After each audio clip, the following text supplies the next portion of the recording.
accomplished and celebrated, contented and fulfilled life as a philanthropist, astral business icon, seasoned politician, benevolent educationist, a foremost conservationist, and an environmentalist. A devout Muslim, a patriotic Nigerian, a lover of Africa, lover of good environment, a prodigious accomplishment his prodigious accomplishment will continue to endure for generations to come. Ladies and gentlemen, if you love this man when he was alive and he's here with us in spirit, and you are blessed to have the family here, please can we give the family and Chief SLEDU a round of applause, I beg of you.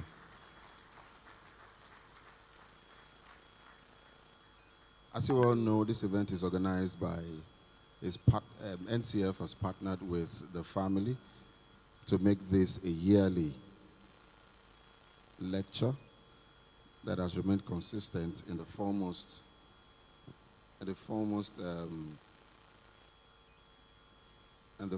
advocacy for the environment. And we are blessed that we have Chevron Nigeria Limited partnering with us consistently. Please can we give Chevron Nigeria Limited a round of applause? And also, we are also blessed that we have other corporate organizations who also partnered with us. I cannot mention their names now, but please, if your hands are not too busy, can we give them a round of applause as well?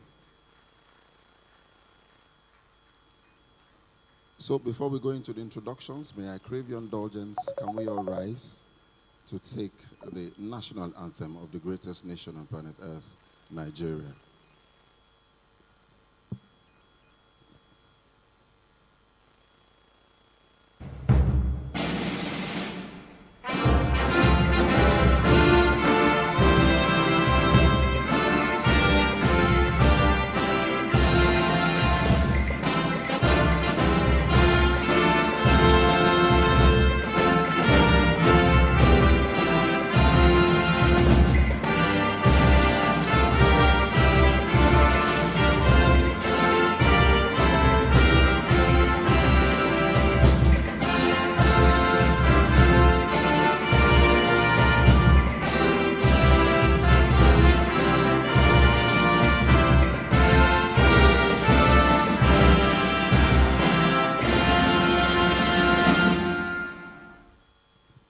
God bless Nigeria and bless each and every one of us present here today. Ladies and gentlemen, allow me to welcome our chief host, a distinguished Nigerian, a father in our nation, an icon of excellence. Please welcome with me, Chief Izoma Philip Asiodu.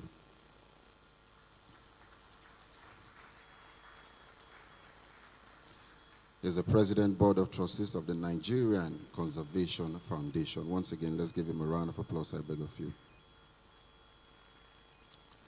And also allow me to welcome into our midst the very amiable, hardworking, Honorable Minister of State for Environment, Sharon Ekeazo, who is ably, intelligently represented here by Mr. Razak Adekola.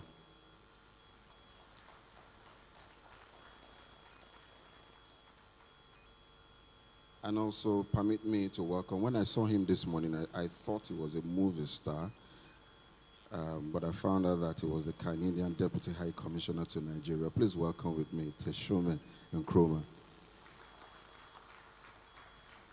Looking very dapper this morning. And also permit me to welcome another distinguished gentleman. When I saw him as well, I said, oh, the Prime Minister of Britain is here. Please, if your hands are not too busy, can we give the Deputy British High Commissioner to Nigeria a round of applause, I beg of you.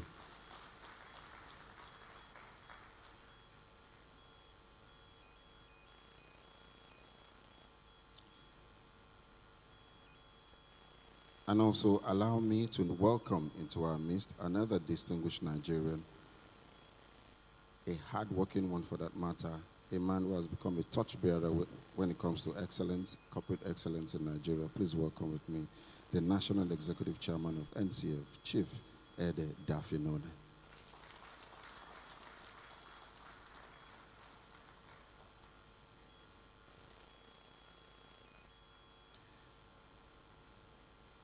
And also welcome with me all council members present. But before I call their names, allow me to welcome our DG, the very hardworking, the very warm, the very kind, an excellent gentleman through and through. Please welcome with me our DG, Dr. Mutari Aminu Kano.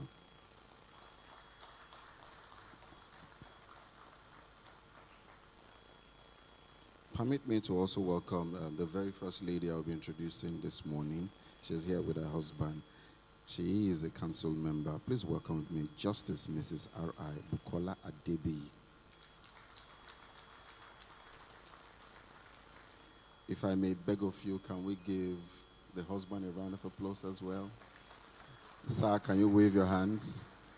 Where are you seated, sir? Can you wave your hands? Okay, you just stepped out to take a phone call. Please also welcome with me a very distinguished gentleman and Nigerian Senator, Chief Akin Odunsi.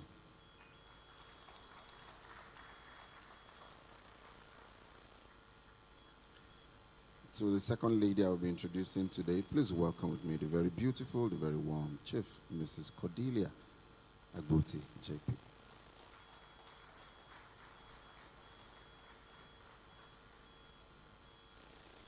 And also welcome with me another council member. I watched him on TV as a secondary school student talk about the environment. So that is how young I was when I knew him on Silverbird Television. Then I was an IT student in Silverbird Television. Please welcome with me Mr. Desmond Majekodumi.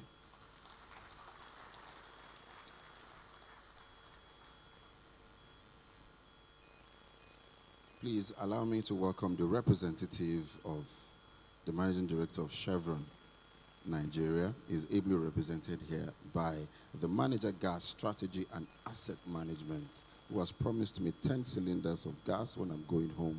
Please welcome with me Mr. Adebowale Lukombi. So to the promise he has made to me, all in favor say aye. The nays don't see anything. And also the reason why we're here is the Edu family, and also a man who has pioneered change when it comes to the environment. Please welcome with me the representatives of the Edu family. Can we give them a round of applause? Wherever you're seated, can you just stand to your feet with me, I beg of you.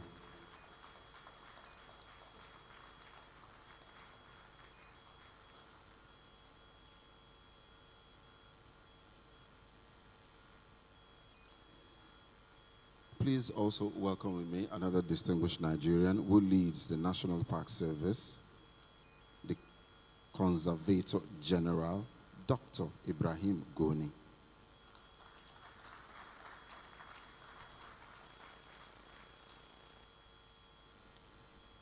And also welcome with me a distinguished Lagosian. As you all know, we are here in the CT, Center of Excellence of Nigeria, the state that leads every other state, the states that every other state wants to be like. The year above this wonderful state is here. Please welcome with me the very beautiful mother in a million, a woman with a heart of gold, Irelu Abiola Dosumu.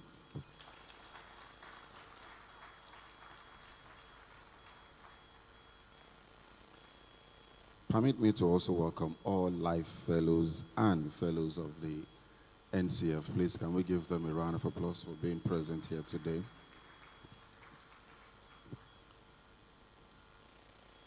Now, permit me to once again welcome the British Deputy High Commissioner to Nigeria, Mr. Ben Llewellyn Jones, OBE. Can we give him another round of applause?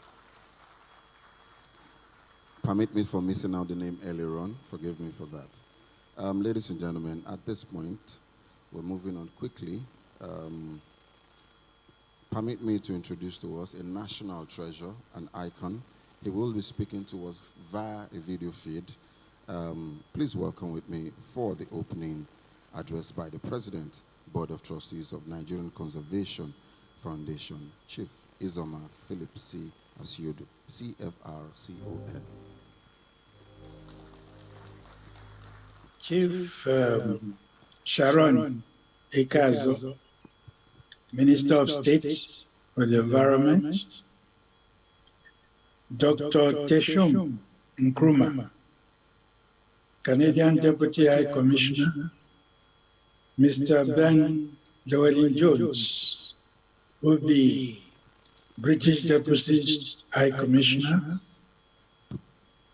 Chairman Chief SLEDU Dafinone, and Mr. Desmond Majekodumi, very active member of the National Executive Council of NCF, and I'm happy moderator of the panel discussion today. NCF Council members, representatives of Chevron Nigeria Limited, who've been so very supportive, helping us maintain the LCC, and of course, sponsoring this anniversary lecture in honor of our founder, Chief SLEDU. Now, traditional rulers, religious leaders, other members of the diplomatic corps are very, very important students here, men of the media, distinguished ladies and gentlemen. I shouldn't go on and on with this, what the Nigerians call protocol. But I must say I'm very delighted to welcome you all to this 20th edition of the Chief SLEDU Memorial Lecture.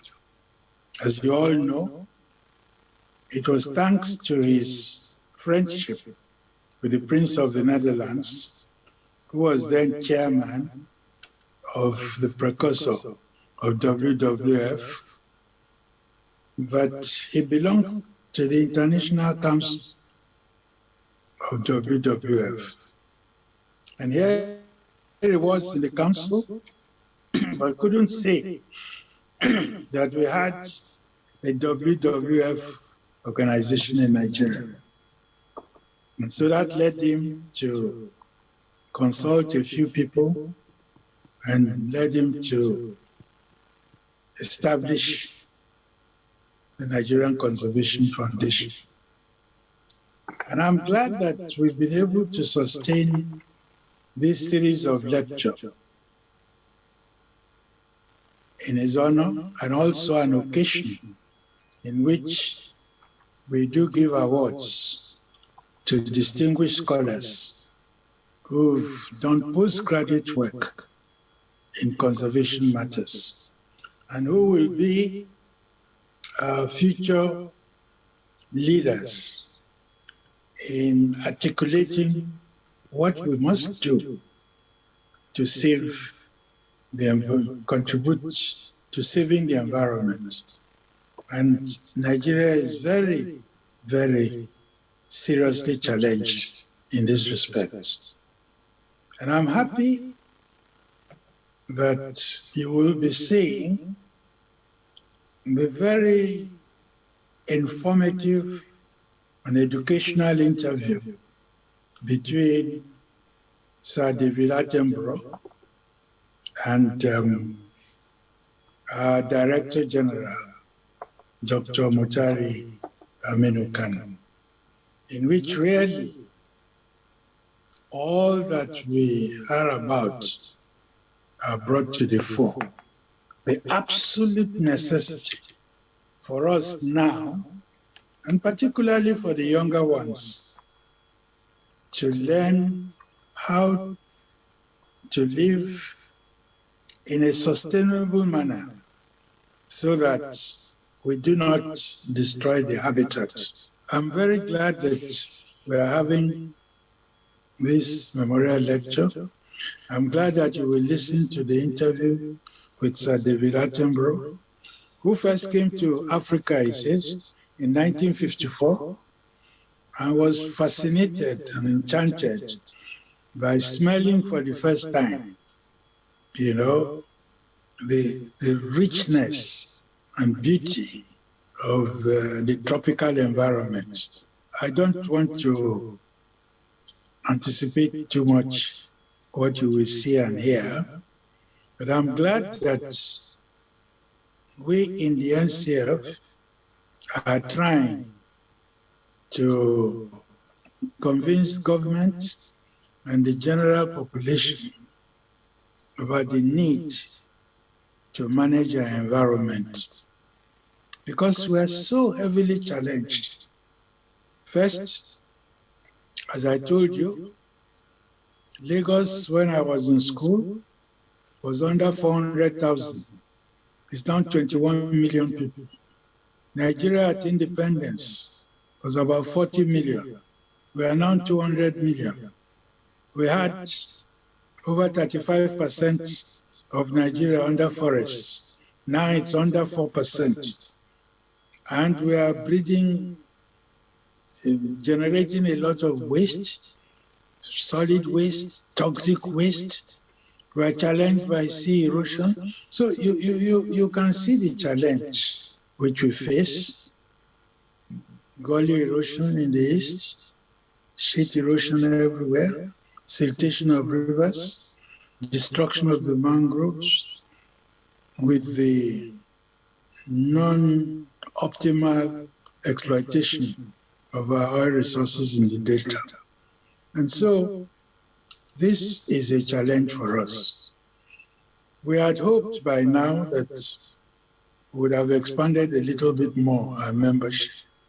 We must become a mass membership organization so that many more people will know what has to be done to preserve our environment, pass it on to their children and children's children, and so that, as we say, our future populations will be able still to enjoy beautiful habitats which we have known. And so I'm very glad to welcome you all again to this 20th edition of the Chief SLEDU Memorial Lecture. And I'm glad that members of his family are here with us.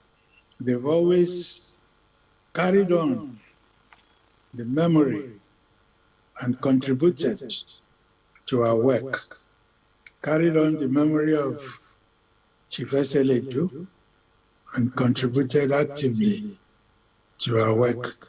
In fact, we have two of them on our council, and I'm glad they are here with us today. So once again, distinguished ladies and gentlemen, thank you very much for being here and joining us on this occasion, and for listening to me patiently. I thank you.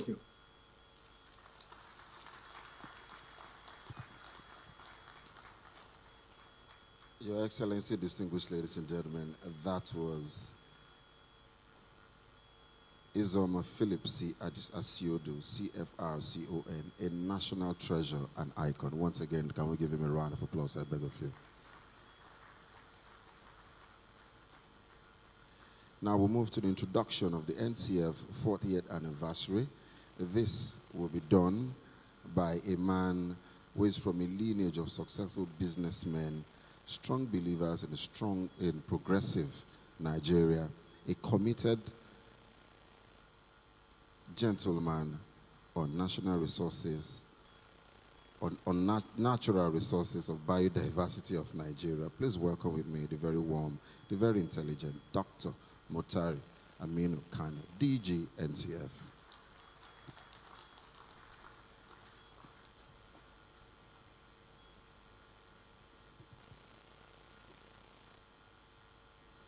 The President Board of Trustees of the Nigerian Conservation Foundation, who is listening and watching us right now. Unfortunately, he has to be away out of the country, so but wherever he is, he's with us, and we've just listened to his very, very powerful speech. So our president, our chairman, distinguished high commissioners to Nigeria of the British High Commission and the Canadian High Commission, other distinguished guests, permit me to stand on existing protocol, as we say in Nigeria. My role is very easy today, is to whet your appetite and then ensure that I don't feed you with the main course until the end of the year. And the reason is, today we are celebrating an anniversary, the anniversary of this series of lectures we started in 2002 as our Founders' Day in memory of our founder, Chief SLEDU. This is the 20th, and so it's a landmark lecture for us. And that's why the format is different from previous formats. But this year also marks a birthday of our organization, the Nigerian Conservation Foundation. We are 40 years old in 2022.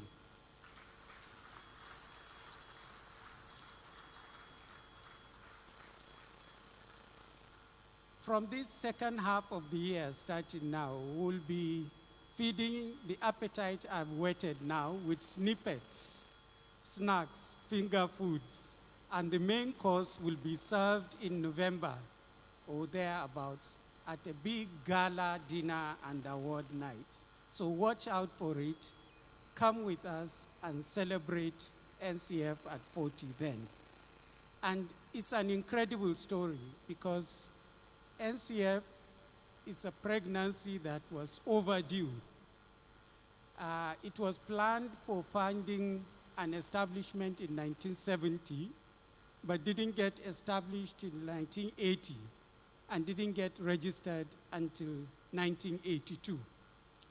That story will be feeding you as the year progresses of how that came to be. But we pride ourselves in being the premier national environment non-governmental organization in Nigeria. Premier means number one, and we lay claim to that. The reason we are premier national organization was that before NCF, there was no holistic environment organization at a national level. There was foresters doing their forestry bit, wildlife people doing their wildlife bit, pollution people doing their pollution bit, climate change people doing their climate change bit, and so on. And it is so in government, it was so in business, it was so with NGOs. NCF was the first modern holistic environmental organization in Nigeria which did wildlife, forests, wetlands, climate, bushmeat, everything at once. And it was after NCF that government followed to have FEPA. You still remember Federal Environmental Protection Agency? That government followed to have National Park Service, and that government followed to have ministries of environment decades after NCF was in place. So that, I think, earns us the title of premier. We are also, from the founding, a cross-society organization. Before us, government did its business on environment, NGOs did their business on environment, and the private sector did its business on environment. NGF is the only organization then that was rooted in civil society, partnered with government, and partnered with the private sector.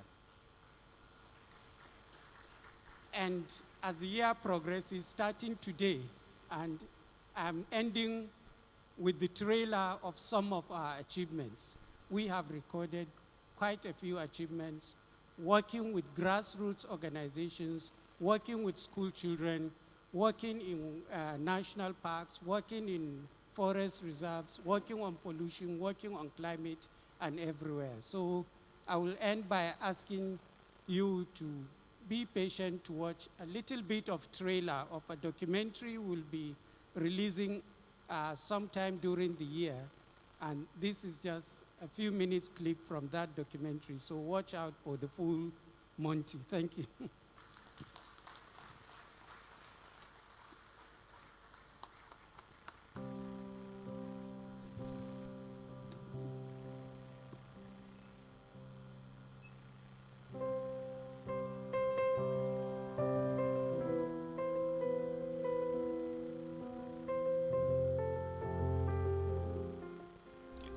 The Nigerian Conservation Foundation was birthed in 1980 by Chief SLEDU.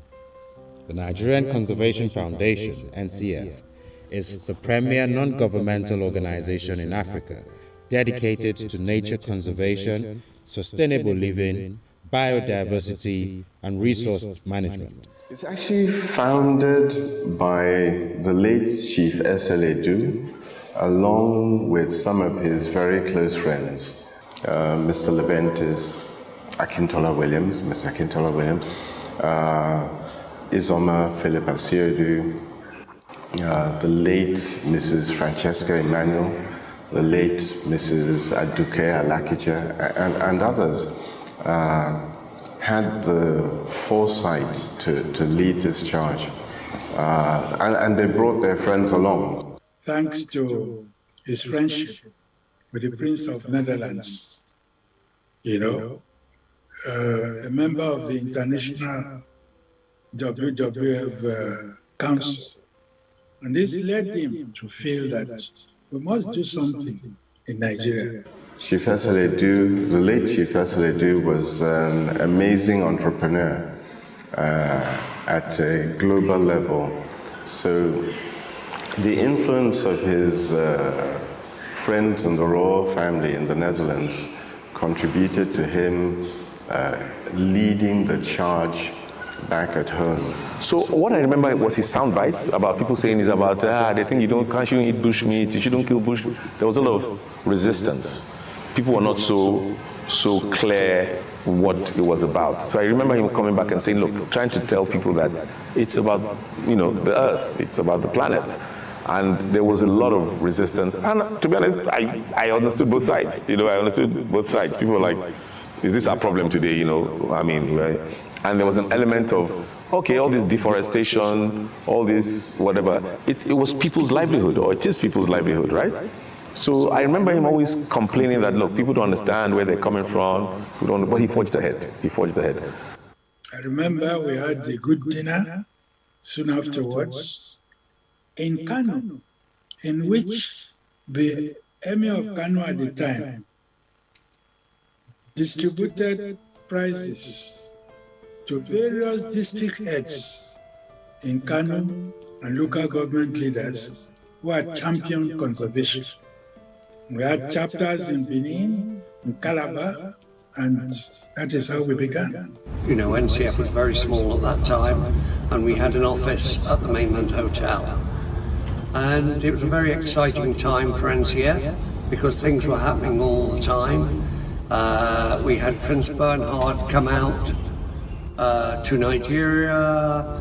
We started the Common program during that time. We had Prince Bernhard out again the following year when we went to the Hadejurunguru project and laid the foundation stone for the Dagona Waterfowl Sanctuary. And then the big one was in 1989, which I was involved in preparing, which was the visit of the Duke of Edinburgh. And I accompanied him for 5 days around Nigeria, during which time we laid the foundation stones for the Cross River National Park. We went back to the Hadejurunguru and laid the foundation stone there for the new office complex. And then we came down to Lagos and he laid the foundation stone for the NCF headquarters, which of course went on to become the most important organization in Nigeria, coordinating conservation activities. I wasn't so sure it would be successful, I must be honest with you. I wasn't so sure. But for him to find something that was a difficult thing to push, even I struggled with it. And it was over time I started to understand, and it started developing a life of its own. The NCF is made up of stakeholders, organizations, and volunteers whose dream and mission are geared towards drafting policies for the preservation of nature and advocating for nature care, biodiversity, and conservation of species and ecosystems. Not so many NGOs have this kind of structure that we have. And the fact that we have this kind of structure makes us very stable and strong, because we are accountable and we are responsible and we are able to deliver. But perhaps without this kind of structure, it wouldn't have happened. Then there would be, no accountability, no this, no that, and then you would have been forgotten like other NGOs come and go, that kind of a thing. But we've lasted 40 years, and we have a legacy. And the people that make up the NEC and the whatever don't just come and say, I want to be a NEC member. They are actually sourced for, chosen and selected and invited to it. You don't beg to apply to it. You get invited to be a NEC member for certain reasons, for certain qualities, certain things you bring as add-on, and you're able to deliver things. So that is a plus. I think that it's been in the right hands in terms of leadership, in terms of putting the right people together. It's people that see it as volunteer work, genuinely volunteer work. We have, everybody's on 2 subcommittees, everybody's on the main committee, so everybody puts in their time and effort. And the DG has been excellent. We've been lucky with our DGs. So I think we have a wonderful team, and it's about the team and the leadership. In over 40 years of its existence, the NCF has diligently committed itself to conservation and sustainable development through thematic programs and events that focus on environmental education, forest species habitat, wetlands conservation, climate change policy and advocacy, mitigating ecological pollution, and community livelihood development. NCF has really sponsored us going for excursions, and on that day we really learned a lot. Like when we went to Drill Ranch, we saw the drill monkeys. We also saw the ranch monkeys. They also taught us how to conserve our natural resources and so on. Recently now, they are now still ready to make an intervention by planting 2 hectares of trees and water point for animal rearing. At the same time, the community members, they will use that water for their domestic use. This garri factory, when the NCF brings and give us, and it's being used, and we are still using it today. So congratulations to the NCF. I was working with NCF between 1987 and 1992, which is when we developed all these activities. And I was helped a great deal by Mrs. Mohammed, who I believe is still operational with NCF. During those days, we tried to train teachers in different states. So at one point we sent 20 Nigerians to Jordan Hill in Glasgow to do a 3-month course on environmental education. And they came back and they went off back to their own places and started working on environmental education in those places. Amongst several laudable contributions to the conservation efforts in Africa, one of the major legacies of the NCF is the initiation of the Chief SLEDU Memorial Lecture, which is in its 20th year and serves as a platform for environmental policy and advocacy. The NCF also uses this platform to award research grants to exceptional scholars in the field of environmental studies. When the late Chief SLEDU passed, the SLEDU lecture started, which is now 20 years, and that was one of the most steadfast things we've done. Yeah, so I was awarded the grant 2011-2012. That was when I had the award. It was quite interesting because when I was doing I was with the AP Leventis Ornithological Research Institute. I was the research associate and also a PhD student at the University of Jos, and I was doing my research. I was based in Yankari. So when I saw the call, I decided to put the call, I decided to apply for it.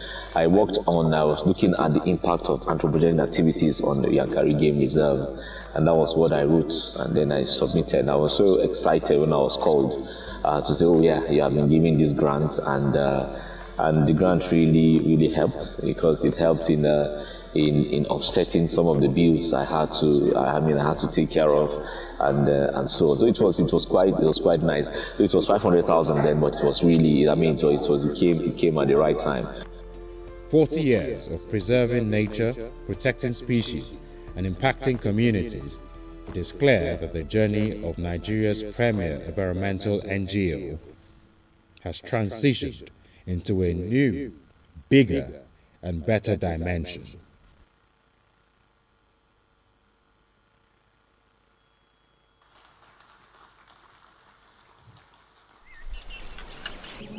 Ladies and gentlemen, I want to beg of you that will make that applause a very reverberating one. I beg of you.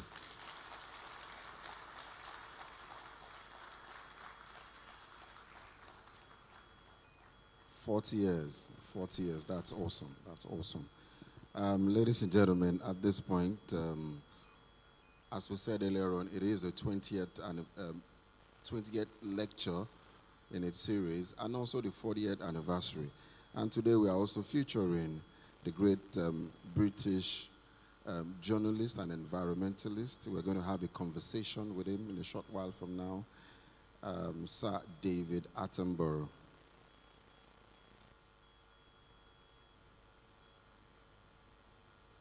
Ladies and gentlemen, before we go to the conversation with Sir David Attenborough, as you well know, he was knighted by the Queen in 1985. A broadcaster, biologist, natural historian, and author. He is best known for writing and presenting in conjunction with the BBC Natural History Unit 9 natural history documentary series, forming the Life Collection, a comprehensive survey of animal and plant on Earth. Attenborough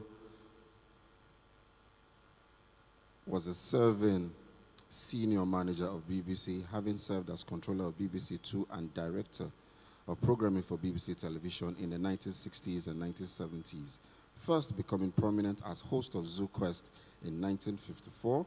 His filmography as writer, presenter, and narrator has spanned over 8 decades. It includes Natural World, Wildlife on One Earth, the Planet Earth franchise, Blue Planet, and its sequel. He is the only person to have won the BAFTA Awards in black and white, color, high definition, 3D, and 4K resolutions. If your hands are not too busy, can we give Sir David Attenborough a round of applause? On his broadcasting passion and for nature, NPR stated, he roamed the globe and shared his discoveries and enthusiasms in his patented semi-whisper way of narrating.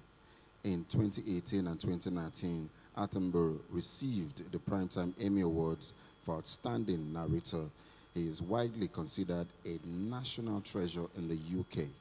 Although he himself does not like the term, he is the younger brother of the late director, producer, and actor Richard Attenborough, and older brother of the late motor executive John Attenborough. That means greatness runs in the family.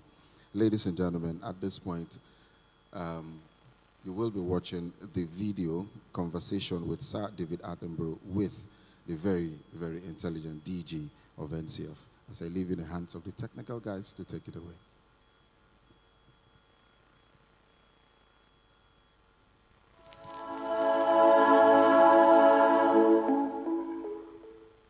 Hello and welcome to this very special event in honour and memory of the late Chief SLEDU, a former Vice President of BirdLife International, a board member of WWF International, and of course the founder of the Nigerian Conservation Foundation. My name is Mike Rands. I'm the Master of Darwin College here at the University of Cambridge and a former CEO of BirdLife International and the previous Executive Director of the Cambridge Conservation Initiative, who are hosting us today. The Nigerian Conservation Foundation, of course, has close ties with a number of Cambridge Conservation Initiative partners, including BirdLife, IUCN, and Fauna and Flora International.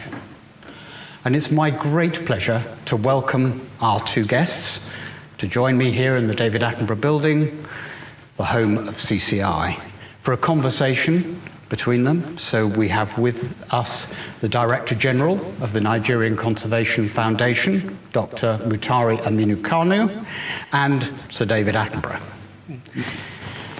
Mutari is an experienced natural resource manager, advocate, and has carried out research on protected areas, biodiversity conservation, agriculture, and humanitarian work and poverty reduction in Nigeria, in Africa, and indeed worldwide.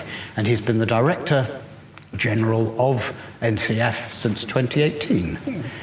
Sir David, of course, really needs no introduction, a world-renowned naturalist, broadcaster, writer, and champion of the natural world, who's been also an innovative and pioneering manager or executive at the BBC. He continues to make wonderful films and be a voice for the natural world for so many of us, and increasingly is raising awareness amongst politicians, business leaders, and the public of the global crisis that the world is facing in terms of biodiversity loss and climate change. He's also the patron of CCI. So thank you both very much for joining us for this special event in memory of Chief Edu. I know that Mutari has a number of questions and points he'd like to discuss with you, David. But I wonder if I could start by asking you both a question, and start with you, David, perhaps. What was your first experience and impressions of the natural world in Africa? Well, I can honestly say it is one of the most unforgettable moments of my life, because I'm talking now about the 1950s, 1954. I had never been to the tropics. I had never been out of Europe. We landed at Freetown, we went to Sierra Leone, Freetown, and the smell, I smelt for the first time the tropics, that heavy, humid, laden with perfume and excitement. And I remember I was standing at the doors of this Dakota aircraft, this tube-engine, propeller-engine aircraft, and smelling it, thinking, it was so rich and heavy. And I walked down the gangway, and I walked towards a small building, which was the reception area. And on the way, we passed close by a hedge. And it was a hedge of hibiscus. And I'd never seen a hedge with scarlet flowers as big as my hand. And I stopped to look at it. And there, alongside it, suddenly there was a movement. There was a chameleon. I could not believe the richness. And then there was a sunbird which came along to feed from the hibiscus. And I was suddenly aware of the richness, the huge richness of the natural world in the tropics. And it intoxicated me then, and I've never got over it. The tropics is such a wonderful place. For a boy who's grown up in Northern Europe, it's amazing. I'll never forget it. I think it was great to hear your story about Sierra Leone, which is a sort of neighbor to Nigeria as well. But I also know you have been to Nigeria, especially on the filming of one of your series on the trial of life, and you went to a termite mound below the river Niger in the Guinea savannah. unforgettable. Yeah, what do you remember about that? Well, I remember that I had a young and enthusiastic director who suddenly said, I've got a great idea. We're going to dig a hole in the bottom of a termite mound, and you can crawl in there and describe what you see. And I said, you're mad. You'll need two people going. I mean, I'm on one side, but the cameraman's got to be on the other. And how am I supposed to talk about what I see? It'll be fine, he said. And so we did. And I remember clambering down. It was very hot, and very hot underground, of course, you can imagine. And termites all over me. Not all that aggressive. And there was an occasional bite, but not much, rather to my surprise.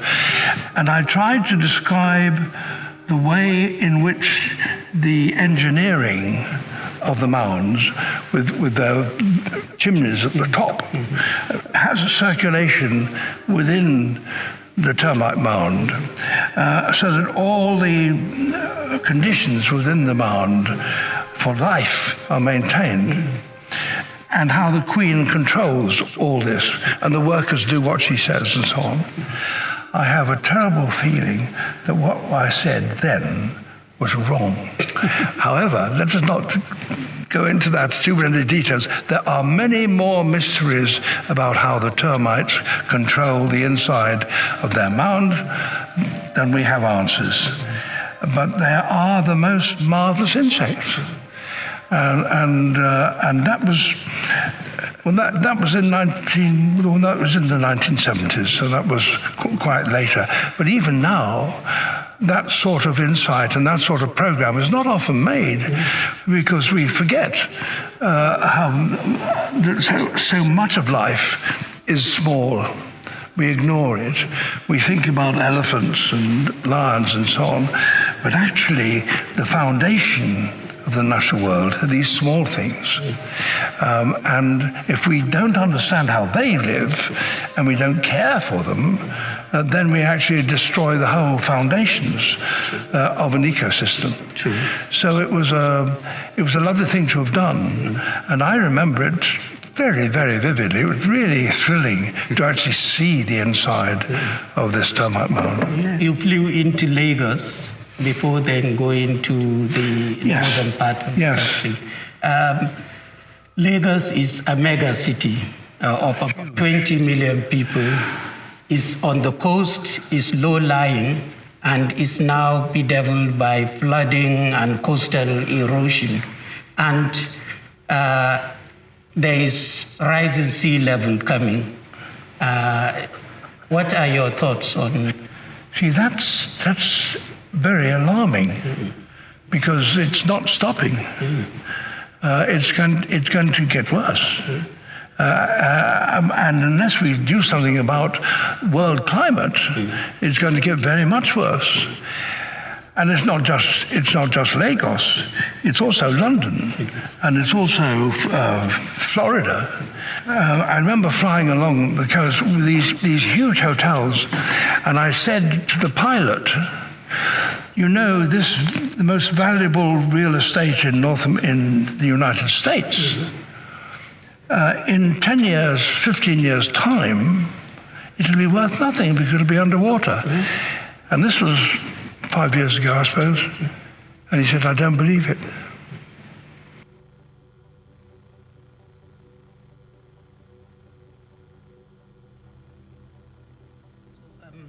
I think another natural endowment of Nigeria is the mangroves.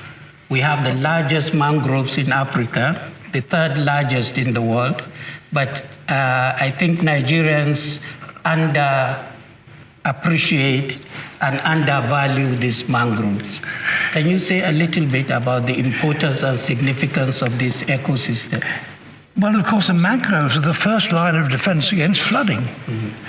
A flourishing mangrove is not only from a natural history point of view absolutely fascinating, full of the most extraordinary things, but exceedingly valuable for the people who live on the land beyond the mangroves, because it's the mangroves which are going to stop the flooding. So it's a marvelous ecosystem for any naturalist to be concerned about, because the problems of the sea coming in twice a day and retreating twice a day, extraordinary. But there will be, no matter what you do, or any of us can do, there will be more mangroves, I hope, in Nigeria, because you depend upon mangroves to defend you from the sea.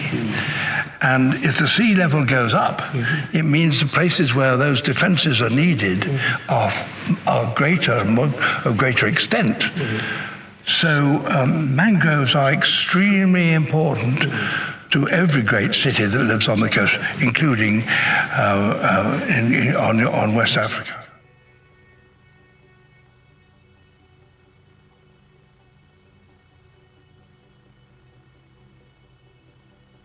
Recently, the United Nations declared this period as the UN Decade on Ecosystem Restoration. So as the decade of ecosystem restoration, what are your hopes for that addressing the crisis of loss of nature? Worldwide, you mean? Worldwide.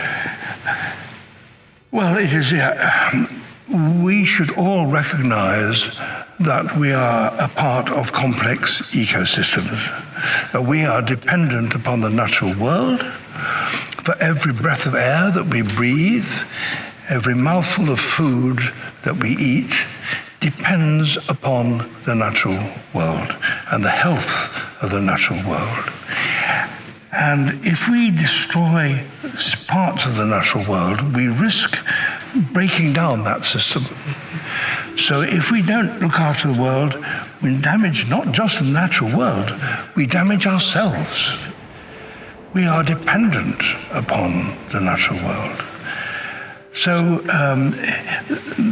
caring for it is actually a selfish thing to do, but it is crucially important. But it's a moral thing to do. We don't own the earth. The earth is a home of thousands upon thousands of different other species other than ourselves. And it is terrible for us to assume that we can simply destroy if we wish. And it is a lunatic thing to do, because we damage ourselves when we do it. I think one of the exciting things for me about the fact that the United Nations is now talking about a decade of restoration, it's recognizing not just that we need to protect the existing biodiversity and natural systems, but that we actually need to restore the ones that we have depleted. And that is quite a different way. So rather than just protecting and conserving pristine or sub-pristine environments and threatened species, actually bringing things back, which is actually a much more sort of constructive and positive message, and also very necessary. Yeah, and specifically on climate change, there is this case made by developing countries like Nigeria that they suffer some of the worst impacts, and they are not major contributors to the historic emissions that have got us here. In addition, they don't have the financial and technical resources to deploy to addressing the issue of climate change. And meanwhile, our people need some form of progress and development in terms of energy and so on. So they think that a transition from current mode of energy and other things needs to be both just and fair. What does Sir David make of this case? Well, the history is clear. The advanced industrialized nations have drawn upon the less industrialized nations for hundreds of years. And our prosperity has been based to some degree on what we have taken from less developed nations. Well, now is the time when we should pay back.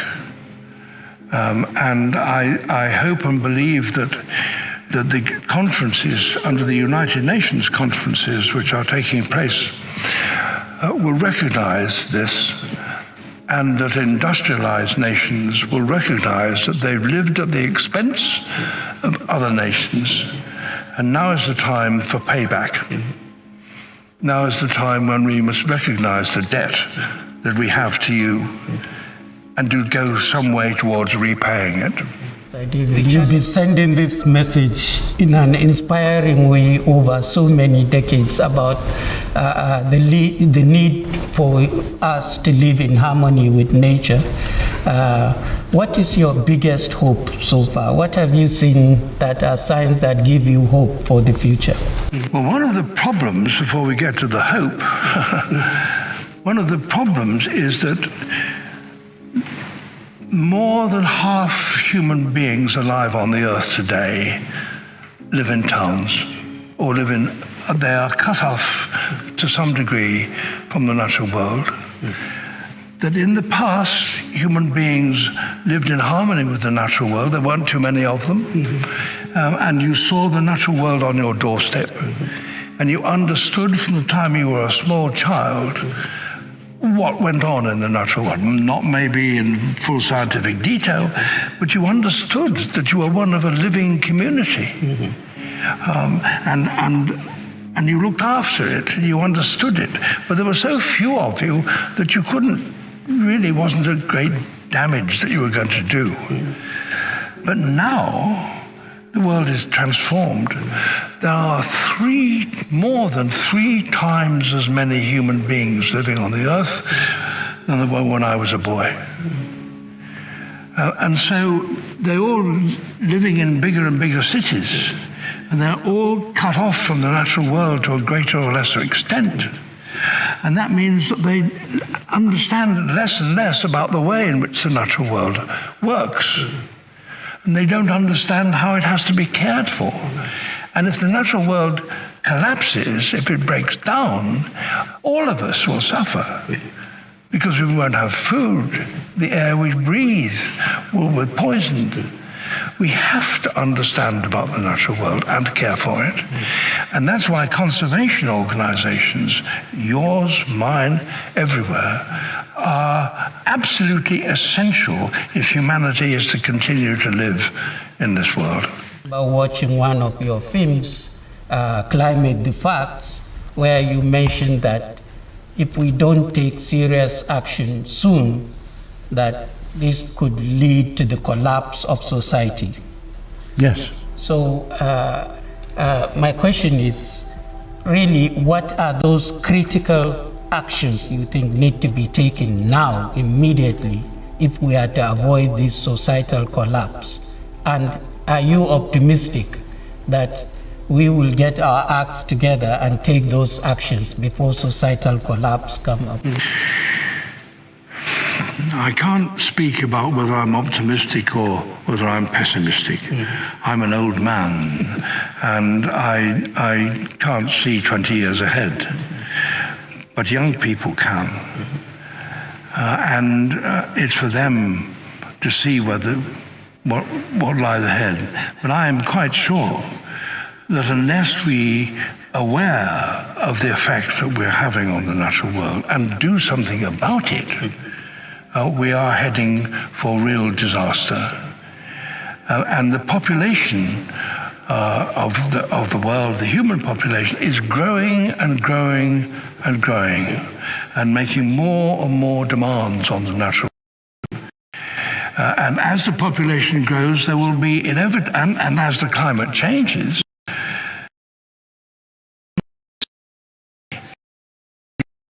in the living conditions of people around the world, and parts of the natural world, huge movements of human beings around the world. So, dangers that lie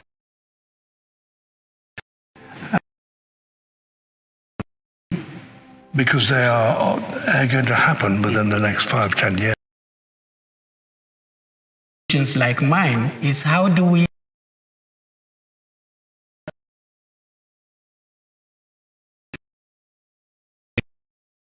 them now being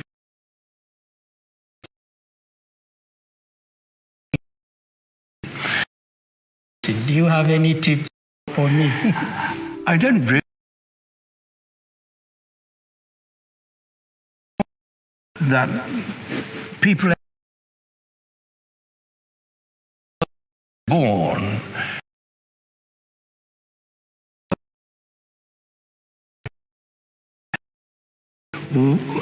the trouble with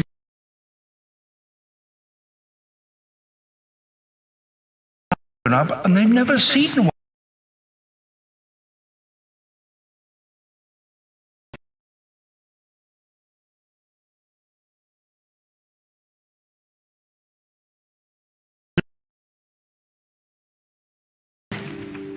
Is that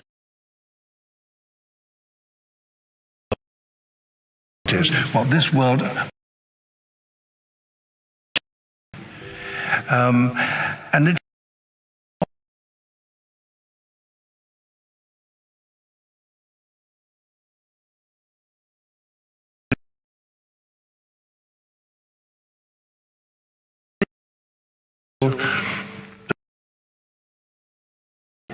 yeah, you see.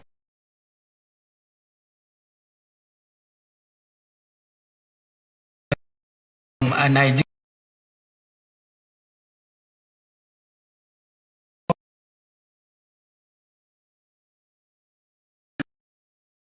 behavior of so many different animals. So ask him, if he were to be an animal, which animal would he choose to be and why? I suppose, to give you a truthful answer,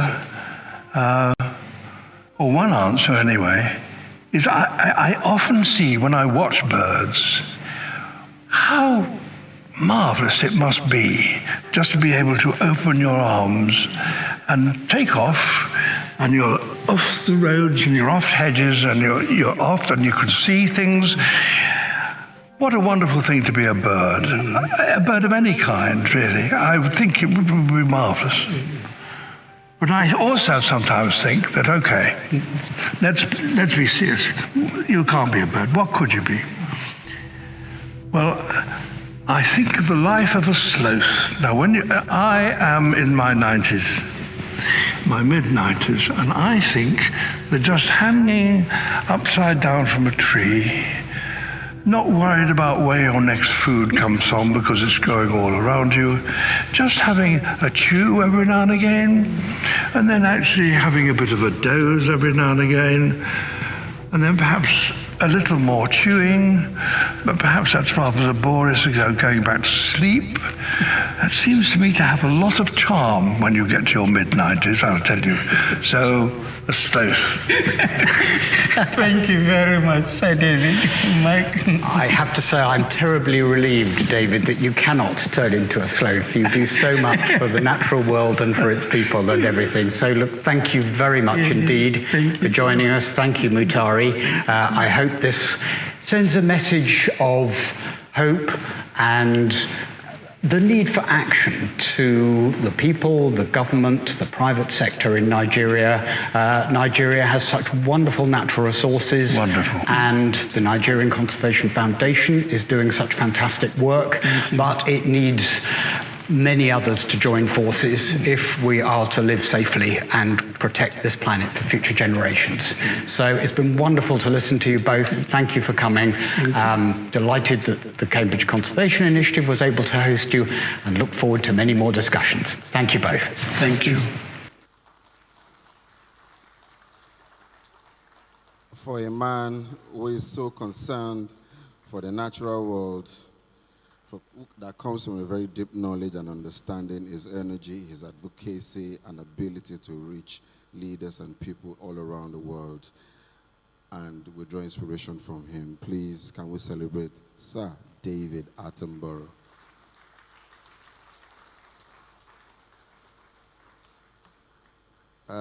Ladies and gentlemen, it's okay that Sir David is from the United Kingdom. If Sir David was a Nigerian, trust me, I'll be one of those that will be going to his house for bushmeat, for my local delicacy. Definitely, you go there, sir, do you have bushmeat? Mr. Desmond is funny to me. Mr. We like bushmeat. I'm in trouble. I know some ladies in the house and some men, they know that bushmeat goes well with egusi soup. Right? If all in favor, say aye. Am I alone? I'm alone. So what soup does it go with? What delicacy? We are not allowed to eat bushmeat. Those days are over. I need to start calling my uncles. Uncle, is okay, it's okay. Stop going to the bush. But once again, ladies and gentlemen, please, if you enjoy the conversation with our DJ and Sir Attenborough, please can we give them a round of applause, I beg of you.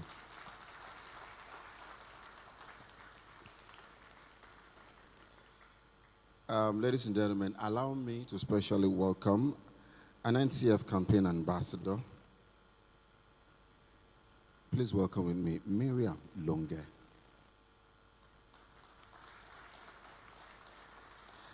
And also, can we give a round of applause to other NCF Life Fellows that are present here, and also some government officials have joined us in.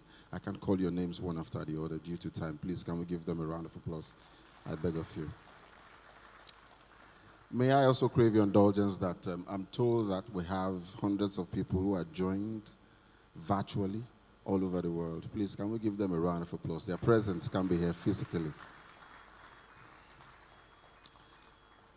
And now we go to the panelists, and to handle this part of the program is an environmental activist, creation carer, a conservationist, farmer, multimedia engineer, founder, Lufasi Nature Park.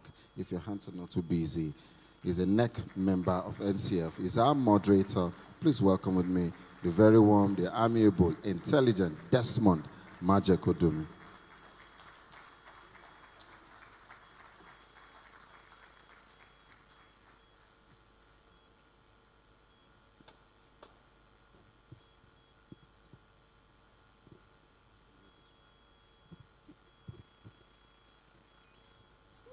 I've captured the bushmeat killer.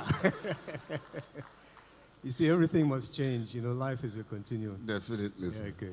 So, right, ladies and gentlemen, it's a pleasure to be in this part of the program and to see these wonderful faces here.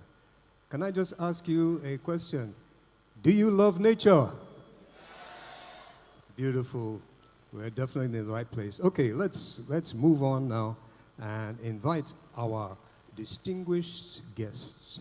We shall start with the presence of Ben Llewellyn-Jones, the Deputy British High Commissioner, because the whole of NCF has a very strong British flavor, as you saw with the documentary.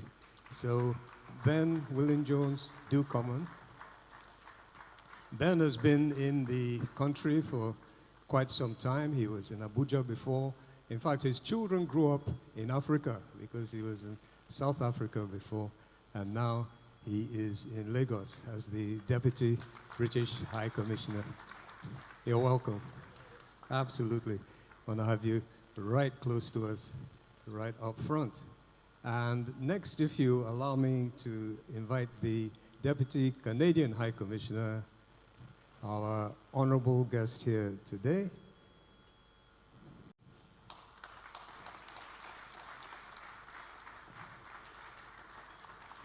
As he comes onto the stage, we shall welcome him with a very resounding round of applause. He went through a lot of trouble to come here, and despite all different issues, he made it, and he is here with us.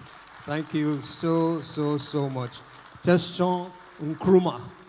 I hope I pronounced the name correctly. Let's have the diplomatic corps right here, because there's an entente between the two of them, but we'll come into that a little bit later. All right. So next, we would like to invite the representative of the Federal Minister of State for Environment. You are very, very welcome, sir. Mr. Razak Adekola, representing the Federal Minister of State. She was the substantive minister, no, she was state minister, substantive minister, now she's, anyway, that's a whole bunch of politics. Ladies and gentlemen, we want to invite Idi Dafenone. He is our chairman of the board, and he is also ably representing Uzoma Philip Asiodu, who gave such a wonderful speech and who has dedicated so much of his time and life to environmental issues. Please have a seat there, Edie. Please have a seat. All right, distinguished panel members. We're going to fire some hot questions, though, because Attenborough stated very clearly, without any ambiguity, that everything that we rely on for our survival comes from this earth, from the planet. It comes from nature, which, it should be logical, How long can you hold your breath? How long can you survive without oxygen or water or food or so on, okay? And he also said that we're wrecking the system. And he also said that this is lunacy, okay?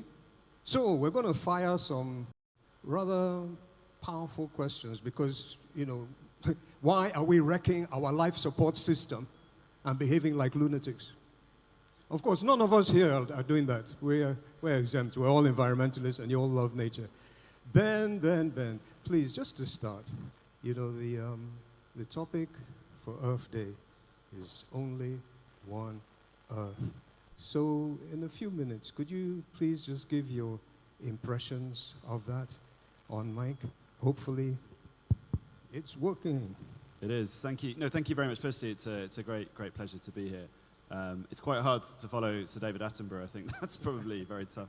And I was reflecting as he was speaking, if there was a candidate for president of the Earth right now, I think he'd probably be up there, right? And just not just the expertise, but the moral authority with which he speaks is so powerful, so compelling. And for a man of 95, he's looking in great shape, I must say. I think for me, and for us, and for the UK, and our work and our relationship with Nigeria as a partner, we see nature as fundamental to the solutions that Nigeria is challenged by. For us, when we look, and I think Sir David Attenborough said it himself, it's not about historic emissions, it's about the trajectory of emissions in Nigeria, countries like Nigeria. And it's about how nature can provide both a carbon sink, but also that nature is not destroyed in the process of bringing energy access to so many Nigerians, so many poor Nigerians who just don't have energy at all.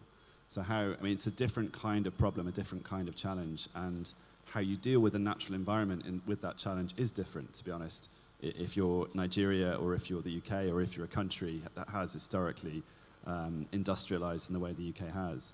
So for us, when I think about Nigeria and conservation, I think firstly, we've got to conserve, but we've got to help Nigeria develop in a way that can help those people who have nothing right now in terms of energy access or for whom the environment is what they have to work with. Secondly, what can countries like the UK do?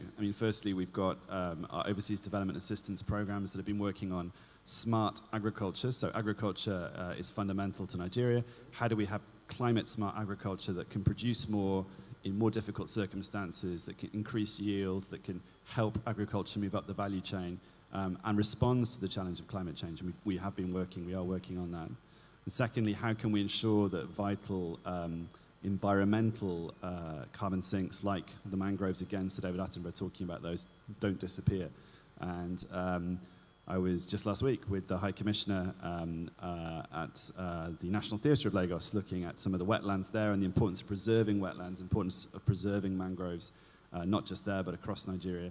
And again, there are things that can be done if people better understand their role in the natural environment and how you can develop Nigeria without removing these from the picture. And then thirdly for us, I think it's about the very tricky problem of finance. And finance, I think, will be raised in different ways. And we shouldn't hide from this problem because it is a problem. Governments can put money into things, but most of the money that will fund climate change, adaptation, resilience is private sector money. And it wants a return on its investment. It's not doing this for charity. It's doing this because it wants a return on its investment. So our job is to ensure the conditions for investment allow for that, and that people who want to put money into building climate resilient infrastructure see the benefit of that and that it can be built.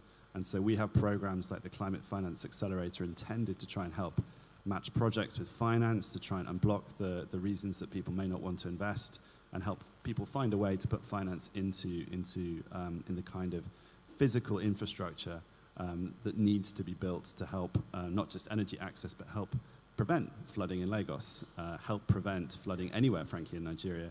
I'm always struck, it's around this time of year, if there's more than 2 to 3 hours of rain, you know, what happens to Lagos? I remember 6-7 hours of rain last year. My home flooded, you know, so it's not unique to, I mean, but I have the resources to manage that. I recognize so many people don't. But these things are very real now, very lived experiences. So I think unlocking finance in a very tangible, pragmatic, honest way, and dealing with the problems which mean people don't want to invest, is a big part of what we have to do now to try and protect the environment, but also give people a path to development that doesn't lock in carbon emissions in a way that the West and the industrialized world has. So let's start with that, and hand back to you. Yeah, I love that. Unlocking finance. Yes, let the money flow. Let the money flow. Mr. Nkrumah, could we get your opinion on the One Earth team? The theme, One Earth? On One Earth. Okay, first of all, thank you very much as well for the invitation today. I grew up on loving David Attenborough, so he is a tough act to follow, even at 95 or... I would also like to commend the NCF on this amazing double anniversary. I applaud the work that you do. I've had the pleasure of visiting the LCC in April for the first time and fell in love with the Canopy Walk. So I think that's a jewel in the crown here in Lagos, and it's something definitely to be conserved. One metric, to come to your question, that I often use in public engagements like this when we talk about ecological issues is a date called the Earth Overshoot Day.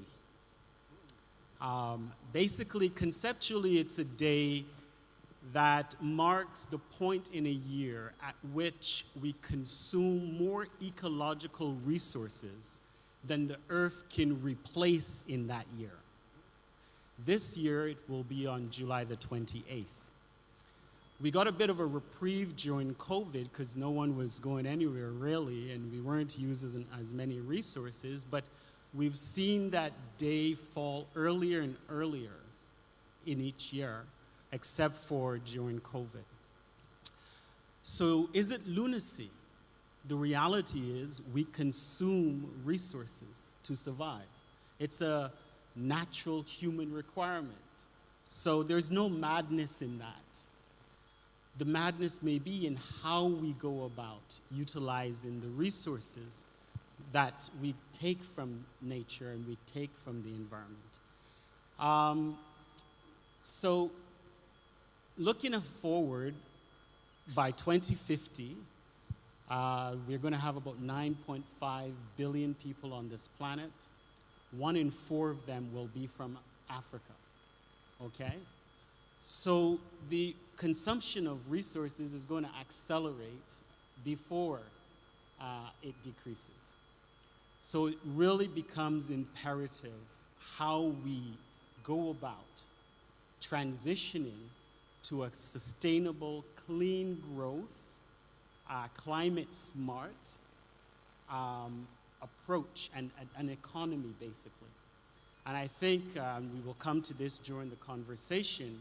This is the seminal challenge that we face, and I think a lot of countries, including my country, Canada, have put it at the forefront of our agenda. How do we effectuate that transition, right? Because people all over the world, in Canada and in Nigeria, we face the same challenge. How do we balance the needs of people with the needs of nature? And so I'm very, very pleased to have the opportunity to have this conversation with you today. And I'll leave my remarks there, and I look forward to... We have an agreement. You'll ask my colleague Ben the tough questions, and you'll throw me the softball ones. Aha, you see, diplomatic entente already. Talking about Earth Overshoot Day, that is very, very key. We're definitely going to come back to that. And also, about this population explosion issue. Well, you know what? I'll just share with you. Some people are actually blaming, the Nigerian woman for this population explosion issue. No, you see, body no be firewood, and the Nigerian woman is some of the most beautiful women in the world. Not my comment, this is what somebody else said. I mean, I disagree, but they are very beautiful. It takes two to tango. Anyway, Mr. Razak Adekola, please, your comments on Only One Earth, which is the theme for the whole of Earth Day and also the theme for the short documentary that you saw on Sir David Attenborough.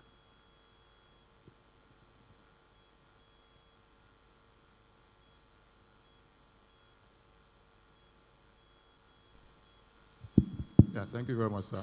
First of all, I'd like to apologize on behalf of the Honorable Minister of State, Barrister Sharon Ikeazo, who was unavoidably absent at this August occasion.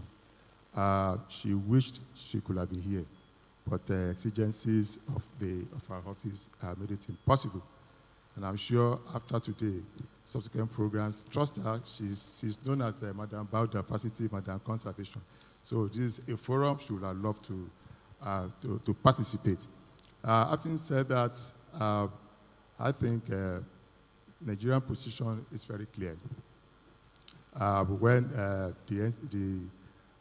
DG NCF was trying to take us down the memory lane, I remember he mentioned how NCF came about, the premiership of the NCF, and then how it blossomed into what we have today.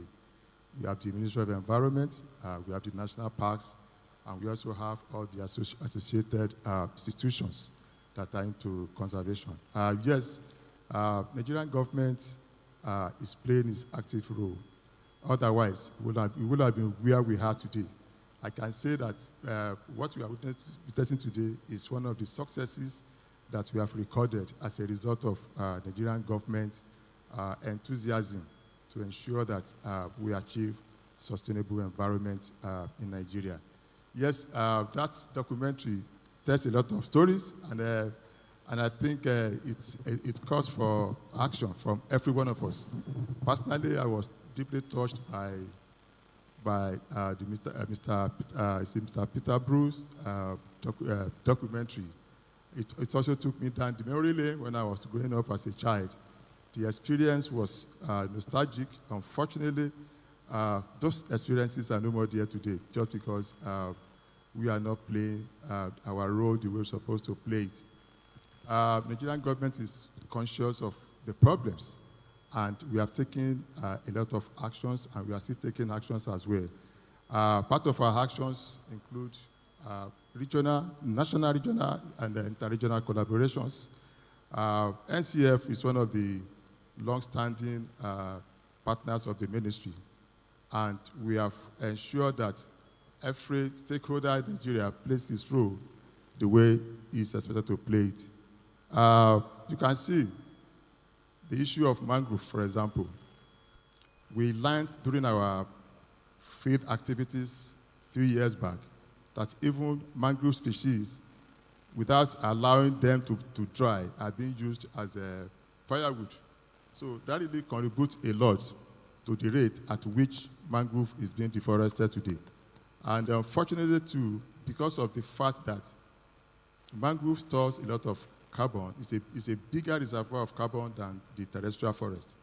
But the knowledge, the understanding to me is inadequate. So Nigeria is working on that. We also realize that apart from carbon dioxide, mangrove also stores other greenhouse gases, such as methane.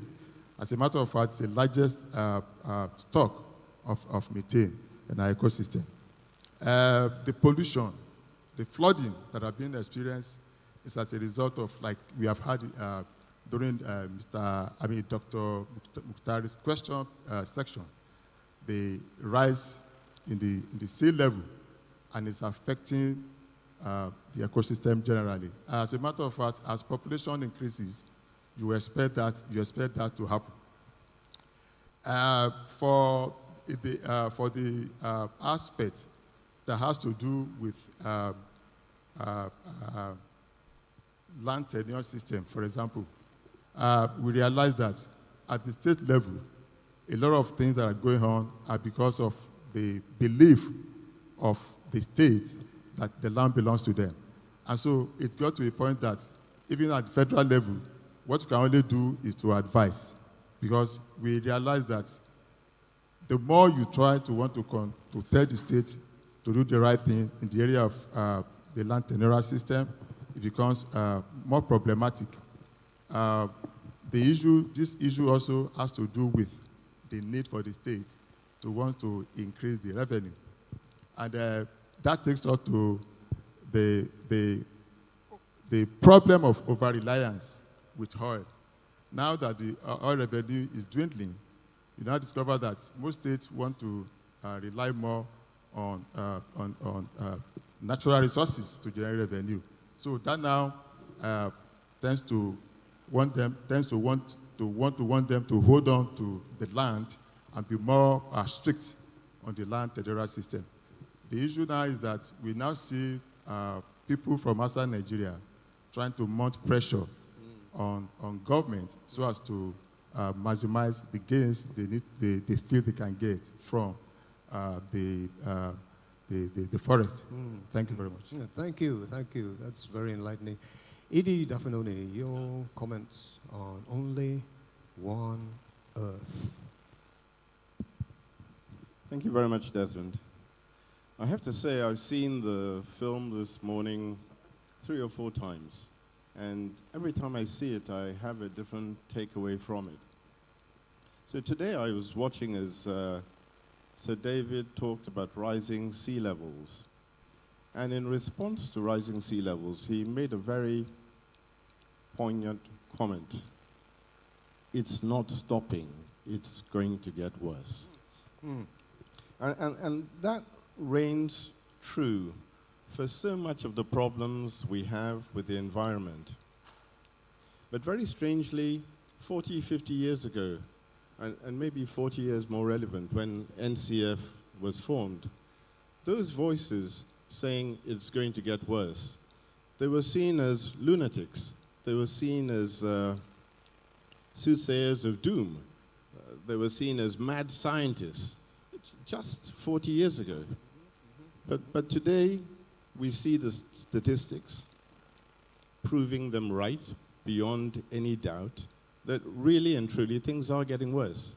The sea levels are rising, global temperatures are rising, and they will continue to rise unless something is done to stop it. So what can we do to stop it? Because Sir David made some references to what we can do, but I'd like to highlight, if I can, what NCF is doing to stop it. And under the background of the UN decade of restoration, where the process is now to look not just as protection, but also restoration of the environment, NCF identified, and it's a global problem, the continuing decline in our forest cover. And our president, Uzoma SLEDU, made reference to that in his welcome remarks. So the forest cover in Nigeria has declined from about 35% at independence to about 4% today, and continues to decline. So in response to that, the NCF has started an initiative a couple of years ago called the Green Recovery Nigeria. Our aim is to take the forest cover of Nigeria from its present level of 4% to a level of 25% by the year 2047. 25%, by the way, is the level recommended by the FAO. The initiative seeks to harmonize the different approaches and views of different stakeholders, from government to NGOs to the private sector, to bring all of them to bear in restoring and conserving the forest cover in Nigeria. NCF, as part of that program, looked at satellite pictures dating back to the 60s. So we have satellite pictures for 1960, 1965, 70, at 5-year intervals. And those satellite pictures focused on the forest cover of the country. And you see very, very distinctly over the period from 1960 till 2015, when our last photographs were taken. I say taken, but of course we got them from NASA. We didn't take them ourselves. Very distinctly, you can see the forest cover shrinking very, very severely all around the country. We then used extrapolation software to extrapolate what it would be like in another 20, 30 years' time. And it was very clear again that in another 30 years' time, we'd be talking about 1% forest cover. It's a disaster waiting to happen. So the continuous preservation of the forest cover and reforestation is critical in preventing climate change, slowing it down, the depletion of the ozone layer, and so many other ecosystem situations that need to be preserved. NCF, building on 40 years of partnership with government, with civil society, and with the private sector to bring this about. And we seek to continue to engage all stakeholders to ensure that the forest cover gets back to 25%. Thank you. Thank you also for those very sobering statistics that we're already down to 4%, and if we continue this way, it'll be 1%. And the value that trees give to preservation of the environment. It's not just the oxygen, they bring rain as well, by the way. And they also stabilize the soil, and they allowed it to go down to 4%. This is why Uzoma Asiodu is so adamant on this recovery program. It's essential. And this is what I want to now throw to the representative of the British government. We're speaking in his mother tongue language. That's our lingua franca. We're indelibly connected to Britain. I think it's a beneficial relationship. But Ben Llewellyn-Jones, could you please respond to the question that Mutare Aminu Kano asked Sir David, that we did not cause this problem, the Industrial Revolution did not start here, we were not burning coal at the time when Britain was burning tons and tons of coal, we were living sustainably with our firewood. We have a very low carbon footprint, even though it's growing very rapidly. So, are there any plans? And if they are, please elaborate on them, sir, on whether the British government is going to support Nigeria in this transition. Just please talk to us about this issue, because it is a very vexing issue, sir. Very, very vexing indeed. A lot of people then are saying, well, you know, you guys polluted and you made a lot of development. Why can't we pollute as well? So please respond, sir. No problem. I was going to pass the tough questions to Shome, but he handed me the mic, so that's the way these things go. No, I'm very happy to answer. I mean, the first thing is, you know, we are responding, and I think it's important to talk about what we're doing as much as what we will do. So, if you look at the ways in which we've been working with Nigeria and the Nigerian state specifically around agriculture, it's been to try to ensure the kind of deforestation that's been described is both reversed, and any management of forests, particularly palm oil, for example, can be done well. and sustainably, which is a challenge. And I know it's controversial to try and do sustainable palm oil anyway, but it's better to try to do sustainable palm oil than to do unsustainable palm oil, as an example. I think the crux of your question, though, is a very good one. How does Nigeria develop without taking the path that countries have taken, including the UK? And that, I think, is where we are committed to looking at essentially how energy is produced and used in Nigeria. And this is where, again, what we are doing really matters. So when it comes to renewable energy, for example, both encouraging and supporting ourselves off-grid renewable energy, we all understand and appreciate and experience, frankly, the challenges of the grid in Nigeria. We want to address those too, but off-grid renewable energy is a much more deliverable thing in parts of Nigeria, particularly parts of Nigeria which are rural, where sunshine is plentiful, but which, frankly, the grid's not going to reach quickly. So our own overseas development assistance, but also, frankly, encouraging British and non-British companies to go there and build and do. And then looking specifically at the kinds of things that would make off-grid energy doable. So, for example, in Kenya, if you import solar home systems kit, standalone solar home systems kit, there is no duty on that, because the rationale, and it works in Nigeria too, is that you set these up and you produce energy from them, either in industrial areas or in domestic areas, and the kind of revenue you can take from that is far, far greater than the revenue you take at the port. So we've made this argument, we've demonstrated it, we've shown that actually if you remove the duty, what you do is encourage industrialization, but in a sustainable way. And companies want this, and they've said, yes, that's what they need. And again, we've shown with some of the British technology that you can put in that you can recoup cost. If you meter, you can recoup cost reasonably. Everyone's confident they're paying for energy, it's renewable energy, and they're getting the energy they paid for. And that's, I think, a huge, huge thing. So there's things we are doing, and then there's things we will do. And again, we have announced significant sums of money to be spent in Nigeria, UK Overseas Development Assistance, specifically around climate-smart agriculture over the next 8 years. We have, I think it was Darwin College, we have the Darwin Initiative as well, which is available for Nigerian NGOs to apply to. And we've talked about it a little bit, but one of the effects of deforestation is the impact on wildlife.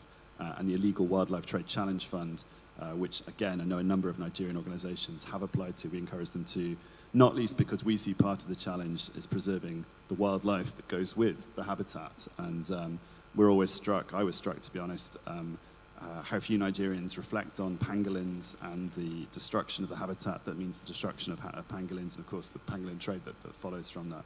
And if I had a spirit animal, I think it would be a pangolin, to be honest, to try and not least raise the profile of pangolins. I'm always struck by how many Nigerians don't know what a pangolin looks like. And to be fair, I didn't really know much about pangolins before I came, but then you realize how these things are all interconnected. So we have funding available, but as I said earlier, I think it's about helping development in a way that supports people. We can't do this in spite of people, it's got to be with people. People need energy, they need to have industrialization. So it's the pathway we try and support and how we do that. Oh, thank you. That's encouraging. Yeah, well, please give them a good round of applause. It's very, very encouraging. And we're definitely going to take you up on that, But Mr. Nkrumah, you mentioned something that was very concerning. Overshoot date. This July. The implication of what you were saying was that if we continue consuming the way we're consuming, by the end of July, we're going into surplus, into deficit consumption. Now, Canada is a very popular destination. A lot of our citizens have actually turned Canada into their option B, plan B. I don't know why. We're very happy. Some of us could have British citizenship. We decided we're going to just keep our Nigerian passport no matter what, But that's talk for another day. Please, we want to get some elaboration from you on what exactly is the Canadian government deciding that they are going to do in order to ensure that the impacts of this climate change, which are hitting places in Africa far harder than other places, these impacts are lessened. Otherwise, if you think that people are rushing to Canada now waiting another 5 years, my dear brother. Please, what are they doing to help in this regard? Thank you very much for the question. I would start with the response to that question by saying, a lot of what Canada attempts to do internationally, we derive from our own experience and our own learning. As you rightly pointed out, and it was pointed out in the video, only about 7% of global emissions are from Africa. So certainly the lion's share of the work and responsibility to address some of the seminal challenges of our time need to be borne by rich countries and developed countries. And I think Canada and other rich countries have stepped up. As you know, there's a commitment, an annual pledge of $100 billion in climate finance. Sorry, can you repeat that? Not from Canada alone. 100? Not 100 million? 100 billion annually is the commitment, the pledge for climate finance. Canada, after it committed to the Paris Accord, one of the things that we did was we went across the country because like Nigeria, Canada is a federal state. And the jurisdiction, the responsibility for environmental issues is a shared jurisdiction in Canada. So we first had to go and get our house in order. And we came up with a pan-Canadian framework for clean growth and climate change. And this was basically the national consensus that we arrived at on how we would meet our nationally determined contributions under the Paris Agreement. We committed in Paris Agreement to achieve a 30% reduction against 2005 by 2030, okay? And so the framework agreement was really focused on how do we get there and build in that national consensus. And what was really interesting is we came back 5 years later, we just completed our roadmap, emissions reduction roadmap 5 years later. And as a result of that consensus, we actually made more ambitious targets, 40 to 45%, because we saw that by doing a few things, putting a price on carbon, which was key, and by building a national consensus among the various jurisdictions on a way forward, was very, very effective and made the difference in about a 31% change between what if we did nothing by 2030, it would have been 12% again above the 2005 level. Whereas through our pan-Canadian framework, it was going to be 19% just from that framework alone below the 2005 level. So we saw there was room, levels of ambition, room to do more. So that learning is something that we're trying to reflect in our work with our international partners like Nigeria. We think that there is scope through our climate finance funding, which is now $5.3 billion. This is financing that we provide to developing countries, including Nigeria, where millions of dollars is available, to make that clean transition. But one of the key things that we learned is it doesn't have to be a trade-off between whether you eat and provide for your family or have a job by doing the carbon-intensive industries, or whether you protect the environment. We found that, from our experience, to be a false sort of equivalence. It's not unnecessary. What we realized through this investment was that you can have clean growth, right? That if you finance innovation, the application of technology, and put a price on carbon, you create an economic incentive for people to behave differently. And lo and behold, our companies began to behave differently. Another thing we did was we put the impetus on private sector-led action. Because at the end of the day, for many years, our large companies were polluting and didn't have to pay anything for the price of pollution. By putting an incentive on companies, all of a sudden they started to change their behavior. So this is one of the reasons why we were able to make more ambitious targets. So, stepping back from that, in 2021, the G7 partners hosted in the UK in 2021 agreed on a nature compact. So this is where the biodiversity now gets linked in. A nature compact, where the decision was our climate action should also be nature positive, right? So things like reforestation, things that serve to preserve wetlands and marshlands and all of those types of nature-based approaches were intended to be prioritized as part of our climate action. Because as you well know, you can reduce carbon, right, by simply capturing and storing. In Canada, we have companies with world-leading technology that can make cement 19% better by incorporating into it the carbon that you capture from factories, right? Or storing it in the ground. We call it CCUS, carbon capture, utilization, and storage. So there are world-leading companies that can do that. So you can make industrial processes less carbon intensive. But that does not necessarily mean it will regenerate nature or go towards building back our biodiversity, right? So this approach now has said developed nations, G7 countries have agreed that in addition, we will prioritize action that has a positive nature impact.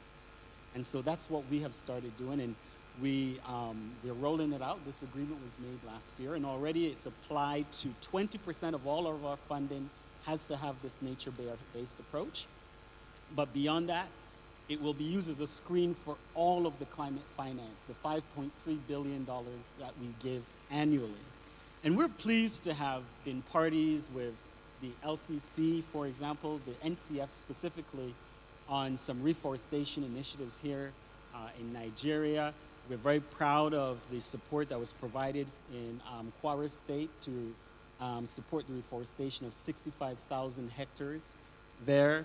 There are a number of other projects as well. This Ready project that is seeing the reforestation in several states across Nigeria.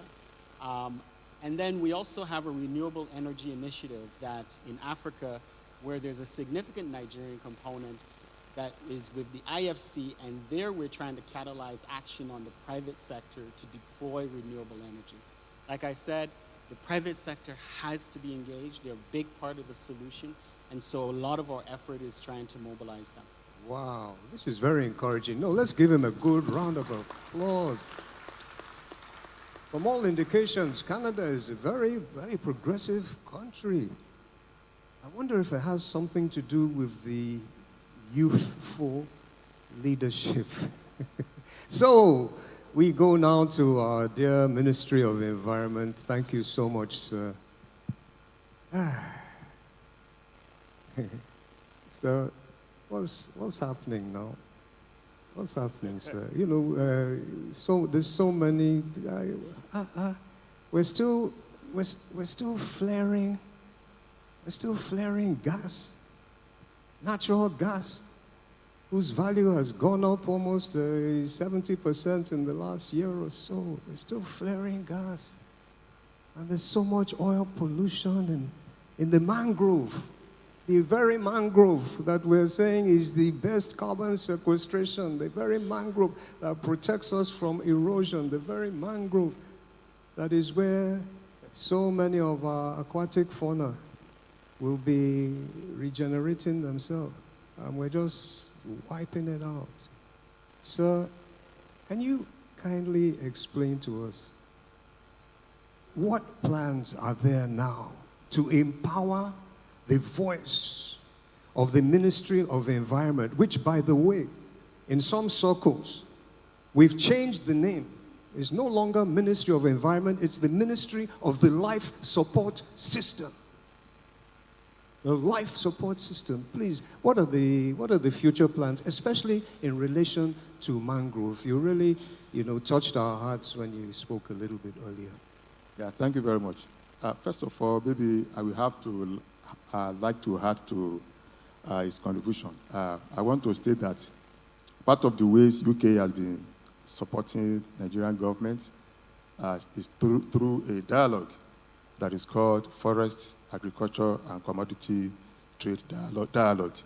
That dialogue consists of about 28 countries, and we have been meeting from time to time just to fashion a way to promote trade, ensure sustainable development, and then protect the forest, protect our environment. That dialogue is actually making tremendous progress. There are 4 working groups on that dialogue, and Nigeria has identified 2 of those working groups that we feel is going to help us in driving our policies, especially the ones that have to do with minimizing deforestation, then promoting trade, and then boost the national economy. Yes, having said that, the issue of oil pollution, especially in the Niger Delta area, as you know, is one of the priorities of the federal government. You will agree with me that as soon as President Muhammad Buhari came on board in 2015, one of the key things he mentioned was the issue of Ogoni cleanup. That exercise has really gone far, and Nigeria has achieved a lot. With the support of UNEP, the process is progressing, and I can say that we have made a lot of progress, a lot of achievement in getting Ogoni land pollution cleanup. Then for the mangrove, we are part of a number of partners as well. Nigeria is part of MELAG, that is Mangrove Ecosystem Livelihood Action Group. That action group essentially is to support the livelihood, the communities within the mangrove areas, so as to minimize the destruction being done to mangrove. In addition to that, we are also embarking on what we call mangrove restoration. We have stated this severally in our policies, but now we are now into actions. Just recently, we were in Cross River State, where we restored about 4 hectares of mangrove, but we saw some challenges. It's one of those things that we need to take a look at while addressing the mangrove problems. The problem has to do with the invasion of Nipah. As we are trying to climb the Nipah to restore the mangrove, we discovered that that stubborn species is competing with our good efforts. By the time we plant the mangrove, the species that we planted, the Nipah had overshot what we planted, so we had to go back and clear the mangrove. Then we also have IPREP project, that is a hydrocarbon pollution project in the Niger Delta area. The project is essentially to address the issue of oil pollution in the Niger Delta.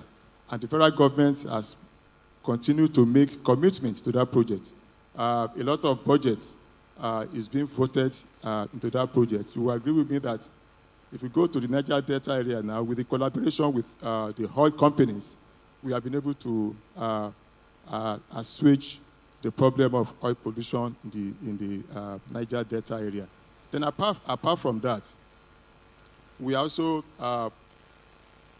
into international coalitions. We have the Blue Charter Coalitions, the Clean Ocean Alliance. Then we are also into what we Hack for Nature, that is High Ambition Coalition for Nature and People. These coalitions essentially are to strengthen support for Nigeria to ensure that we get all these problems addressed. Thank you. Yeah, no, that's quite encouraging. That is actually, there's things. No, let's give them a round of applause. It's encouraging, and you know, again, I refer a little bit back to the gender, because I remember a opening lecture that the former Minister of Environment, Amina Mohammed, gave in Abuja. I was giving a little talk there, and she opened the floor and she said, "Ladies and gentlemen, mankind has caused terrible damage to the environment." And then she now said, "But I use the word man very emphatically, because I assure you that if women had been more involved," whoa, all of us men, we just,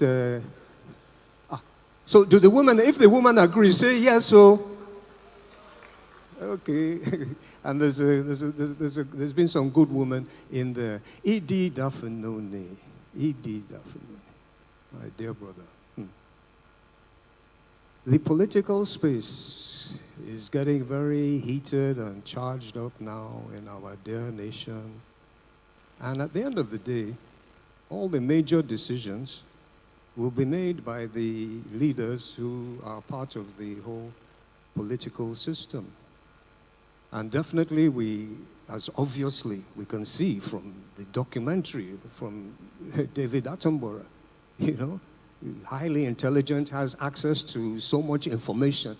These people are talking he was talking about satellite pictures and so on. They can see it, it's all there. It's not just speculation, it is real. And they even have a time frame that if you go beyond this particular time frame, you will no longer be able to stop the process of destruction. It now becomes unstoppable and eventually catastrophic. That's why I said it's lunacy. But the decisions are made by the political class. And I remember there was a young lady called Greta Thunberg who went to the United Nations and they were talking about this thing. At the end of the day, she just pointed her finger to them and said, "How dare you? How dare you destroy our future?" And she was talking to the world leaders, the politicians. Sir, my dear brother, what advice do you have for aspiring politicians in terms of addressing this situation, which has been classified as the most serious problem humanity has ever faced? What advice? Thank you. I don't know if I should be passing this to Ben Llewellyn-Jones. Very good with the tough questions. Let me start maybe by talking a little bit about the background of where the world is today. So I'd like to observe two little snippets of information.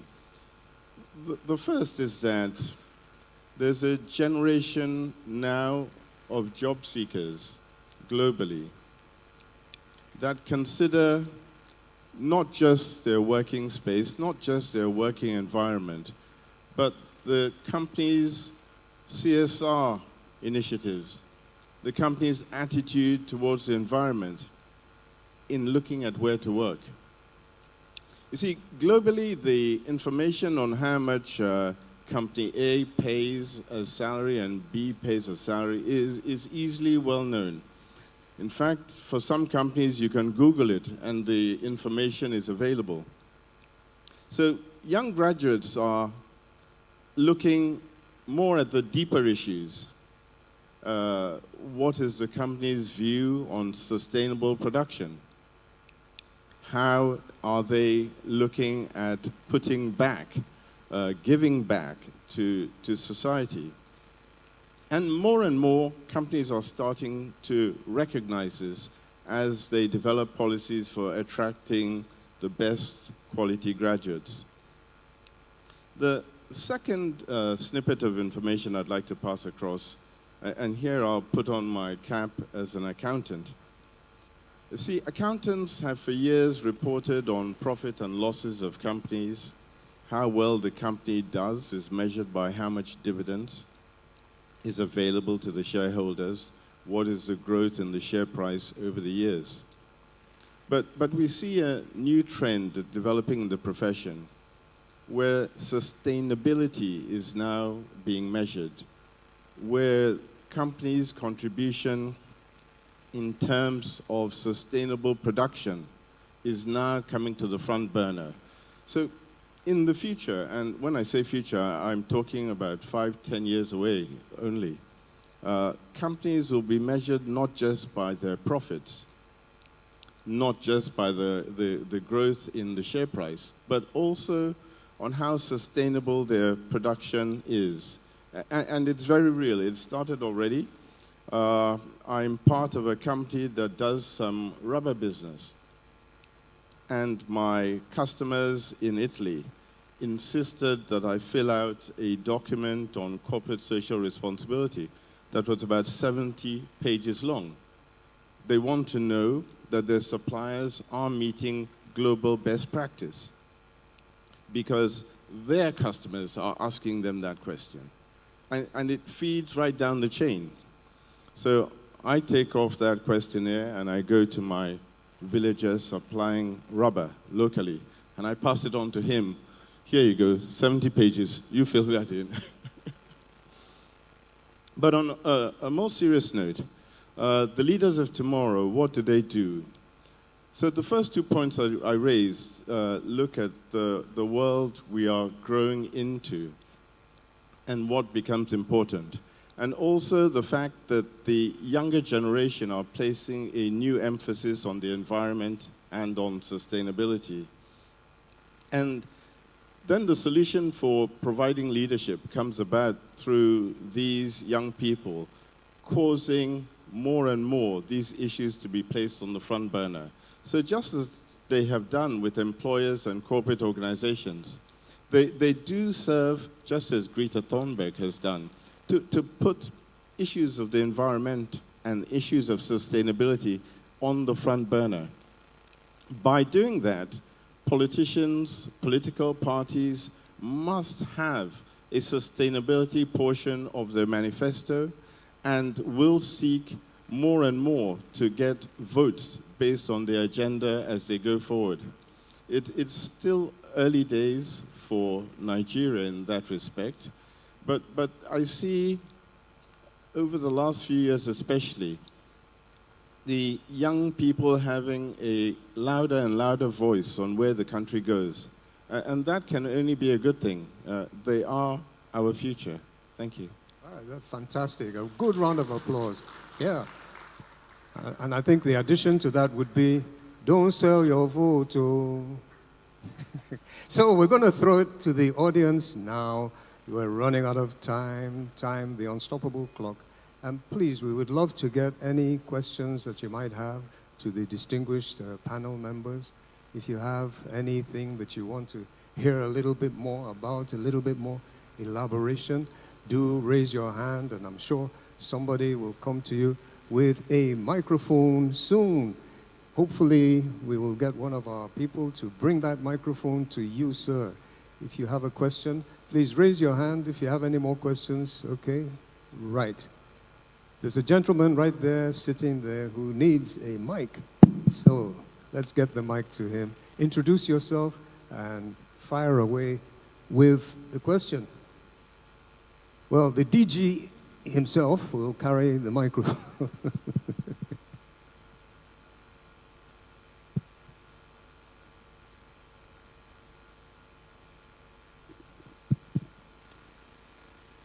Oh, thank you, sir. Good morning, everybody.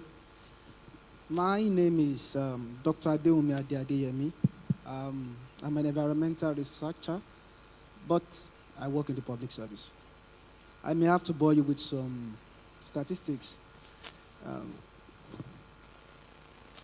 The whole world, the landmass, 57 million square meters. Lagos State, 3,507 square meters out of it. And based on the discussion earlier, we have lost forest cover in Nigeria. We now have less than 4%. Lagos State, as at 2010, we are having 0.2%. As at 2010. I think that was even the time with the Federal Ministry of Environment, they came around, we had it together. We had that statistic together. That's at 2010, 0.2%. What we find now, people will say, oh, 0.2%, that's not true. There's a difference between forest and bush.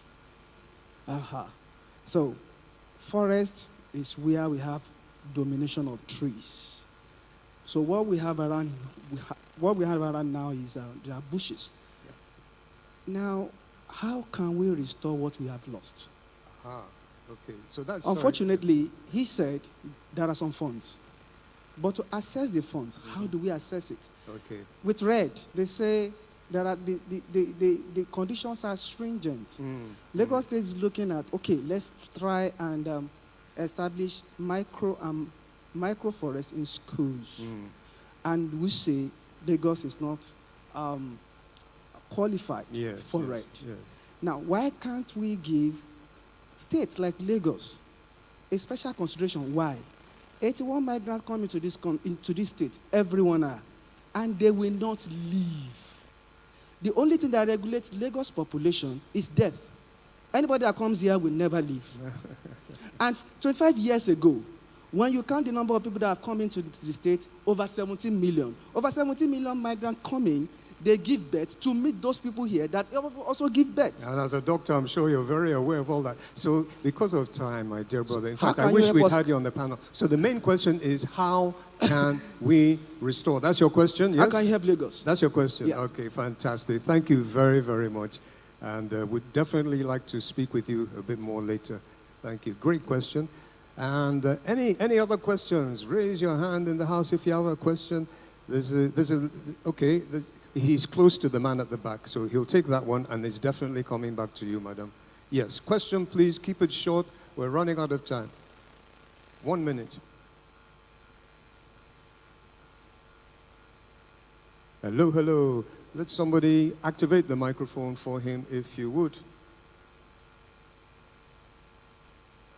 Yes. Microphone now duly activated. Boom, boom, boom. Let's hear your question. 1 minute, please, sir. I'm Tunde Balogun.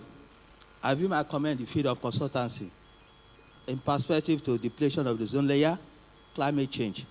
I've seen that perspective from the government angle. Because I see from government angle, government in terms of national, regional, international collaboration. Because at government level, you do policy formulation but not properly implemented. In that perspective, when the private sector comes in, private sector is where you have to make money. As the ambassador for the United States has said. But my own comment is that I want to look at it in a regional level. How is it in terms of sustainable environment? Because we talk about one planet, and we look at ecosystem, we look at environmental tourism, we talk at ecology, we look at geological in terms of ecological geology. These are being fully in scientific restoration. Thank you. Yeah, very good. Yeah, I think there's a question, a very good point in there. Thank you so much for that. And then if we could bring the microphone down to Madam in the front here. She has a question to pose to us. Thank you very much. Your Excellencies, distinguished ladies and gentlemen, my name is Yeye Shobajo. Incidentally, I'm an in-house person to NCF, and I want to, even if I say so, commend us, because each time we come out with programs, it gets better.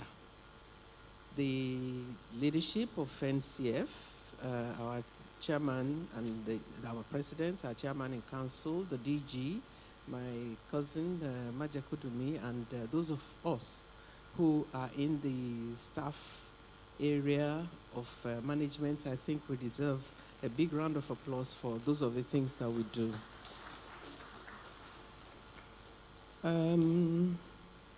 I'm a social responsibility advocate, and the area of CSR is what I do basically. What we do in NCF is to look at what others can join us to do in relation to corporate social responsibility. I want to commend the governments of Britain and Canada for the good jobs that are doing. But my question actually is, are we as humans socially responsible enough to sustain the requirements of only one Earth? Wow, that's a very deep question. Are we socially responsible enough? Whoa, that's deep. Can we take, just one more question, because we are running out of time. There's a gentleman. Yes, he raised his hand first. And if we could have your question in 1 minute, please. 1 minute. Thank you very much. I'm Dr. Mrs. Fasuma Olaleru from the University of Lagos. It's a pleasure being here. When Chief Dafinone was talking about what NCF is doing, especially in the area of restoration, I got interested because he was giving us figures of the plan to restore 25% forest cover by 2047, which is just a quarter century from this year. And looking at it means arithmetically 1% every year. So my concern as my interest is how practicable or what real steps can we take? Because looking at the Green Wall plan of reforestation that has been going on, I don't know how. My interest really is the practicability of this and how we, the others at the lower cadre, can be carried on to cooperate to really achieve this, because it's possible if everybody is carried along. Thank you. Thank you very much. Right, well, because of time, we will have to throw the questions to our distinguished panel. And I think one of the questions was more of a very informed comment. But two questions could be taken, I believe, by the NCF. Yes, that's the how do we restore and what real steps can be taken. And also, Mr. Dafinoni, you will take this, and it has to be quite brief as well, because we're running out of time. How do we restore, and what real steps can be taken? Thank you very much. There are two steps to restoration, and I alluded to that when I talked about the decade of restoration. So the initial focus years ago was one of protection of existing forest, protection of existing forest cover. But more recently, it's moved towards not just protection, but increasing the existing forest cover. I believe not enough is being said about the work that is being done on increasing forest cover, and NCF is putting together those statistics. But I'd like to just take our audience through a few of these. So, for example, Lagos State Government has an extensive tree planting program where they look at planting something like 1 million trees a year. And they've been running that program for about 7 or 8 years, very successfully.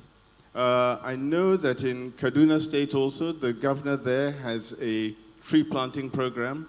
So what I'm trying to say is that there is both state government effort and a private sector effort and a civil society effort on planting and preserving. Additionally, I must mention the national parks. There is quite a lot of work done to ensure that the boundaries for the national parks are preserved, that there is limited or zero logging in these forest reserves. There is quite a lot of encroachment that goes on with forest reserves all around the country. And one of the things NCF does is to support government in its push to ensure that this encroachment is minimized. Thank you. Thank you very much. I really appreciate that. And the second question, or the final question, and we also, by the way, take that as your closing remarks, unless you want to say something a little bit more, because we're running out of time. But final question will be to Ben Llewellyn-Jones, who, by the way, will have to leave after this question because he has a very, very pressing appointment that he's notified us about. So, Mr. Llewellyn-Jones, as your closing remark, can you please answer that final question? Are we socially responsible enough? Thank you very much. So my pressing appointment, to be clear, I have to go to the dentist, which is it's a life challenge that we all have to do from time to time, but you can't miss these things, so I apologize for that. But no, I think, are we social? No is the answer. It's quite clear we're not. And I don't think anyone would dispute that. I mean, I think the way to answer it is what can we do? And I think we're so much more aware. But I also think what we need to do, and this is where I think if you like, the environmental auditing is so important. When people say they'll do something, have they done it? Are they doing it? What does it mean? I think one of the challenges, to answer the gentleman around afforestation, not just in Nigeria but across the world, is it happening? When you say you've offset and you're growing a forest. Are you growing a forest? You are. Some people aren't. And that's a real challenge, you know. And it comes back, I think, again, to the integrity of what we do and the integrity of where we put then finance. And I think it's reasonable to expect people to meet promises, but those promises must be checked, you know, trust and verify. So no, but we could be. And actually the way to make us so is to trust and to verify that we're doing what we say we should. Thank you very much. Really, really appreciate it. And closing remarks from the other members of our distinguished panel. Could you give us 1 minute closing remark? You could touch on the socially responsible as well if you want. Entirely up to you. Well, okay, so have we been socially responsible? I would say probably not, no. Can we meet the challenge? I'd like to be an optimist and say yes, we very much can. It has taken a tremendous amount of work. Globally, we're starting to see change, consensus. There have been some setbacks, of course, with the current situation with the war in the Ukraine, where countries now are revisiting some of the technologies such as coal that we hope was part of our past. But I want to leave with this thought in terms of Nigeria. One is that connection that I spoke of between biodiversity, forestation, and the broader climate change challenge. They go hand in hand. And so you can't really solve one without the other. And then and as a matter of fact, the solution, one is a solution to the other. And then I would leave you with the idea that here in Nigeria, there are so many low-hanging fruits that can make a tremendous impact on what you're trying to achieve. First and foremost, we're seeing a confluence of global events economically that are incentivizing the move away from diesel generation, which, as you know, some of these generators produce twice as much pollution as coal. That's a low-hanging fruit, and we're seeing renewable energy solutions coming in and starting to replace that. And then the second thing is obviously all of the emissions that come from the oil and gas industry, especially methane, which is 36, sometimes 86 times more greenhouse gas than carbon. So the ability to capture those emissions is well within reach. We're seeing a lot of innovative approaches being developed, especially in the private sector. We can catalyze the private sector as well, and the emission trading system to aid reforestation efforts for the benefit of the voluntary credits. And these are all things that Canada is very eager to work with Nigeria on. One program I wanted to mention, this is my last piece, is our export deployment mechanism, which is an initiative that we've launched in Africa called Climate Action Africa. And this is where we're hoping to share probably the best resource we have in Canada, which is our people, to deploy them as technical advisors, experts in various fields, including forestry, to provide assistance where we can and where it's needed. So I leave you with that. I think we should be optimistic. There's a lot of good things happening. But certainly, of course, the challenge is quite great. Great food for thought. And in 30 seconds, the Ministry of Environment, just a closing remark for us, because we're running out of time. So if you could just very, very briefly. Yeah, thank you very much. I think I would like to quickly add that there's a mechanism within the ministry which is to support activities that have to do with afforestation and reforestation in Nigeria. That is the National Forestry Trust Fund. The fund is available for everybody, government and non-government organizations, individuals. The moment you satisfy the requirements and you are certified fit, the fund will be made available. To apply, just write to the Honorable Minister of Environment in Abuja, and then to be processed. Yes, having said that, I think the business of environmental protection and management is everybody's business. And I want us to leave this place with that mindset. As a matter of fact, we need to take the message to the grassroots because awareness creation, education, publicity is one of the key things that we need to focus more on to achieve what we need to achieve in the environment sector. So thank you very much. Okay, thank you. He closed on a very sweet note. Money is available. Give him a big round of applause. Thank you very, very, very much, ladies and gentlemen. It's been a pleasure sitting here with you and sharing our thoughts with you. Please do one thing for us. If you're not a member of the NCF, join the NCF. And on a final note, as we leave, Sir David, he was asked, which animal do you want to be? So we're going to take a vote now. You have the choice. If you want to be a bird, can I say yes, or if you want to be the sloth, can I hear yes, so? Well, ladies and gentlemen, this is democracy. The birds have it. Thank you very much. Thank you, gentlemen. Much appreciated. Thank you. Thanks, Ben. Ladies and gentlemen, please can we give all our panelists a round of applause, I beg of you. And also, can we give the very intelligent Mr. Nature himself, our moderator, Mr. Desmond Majekodumi, can we give him a round of applause as well?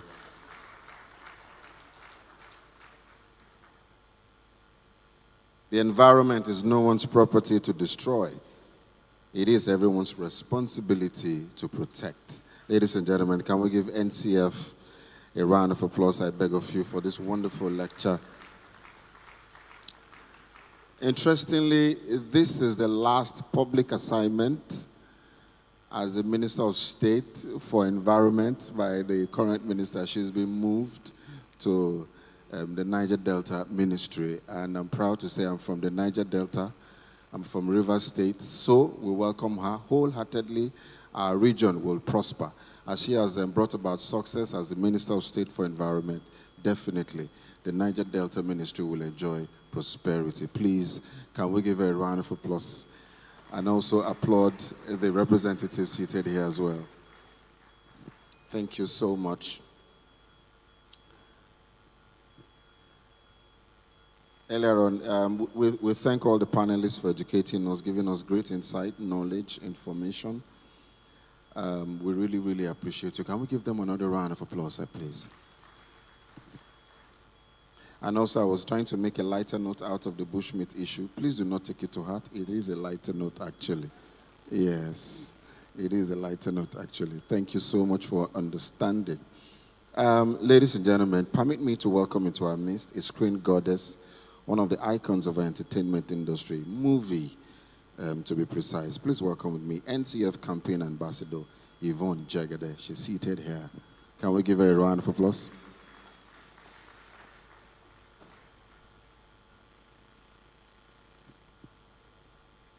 And also permit me to welcome one of our National Executive Council members, retired but not tired. Please welcome with me Admiral AOS Okoja.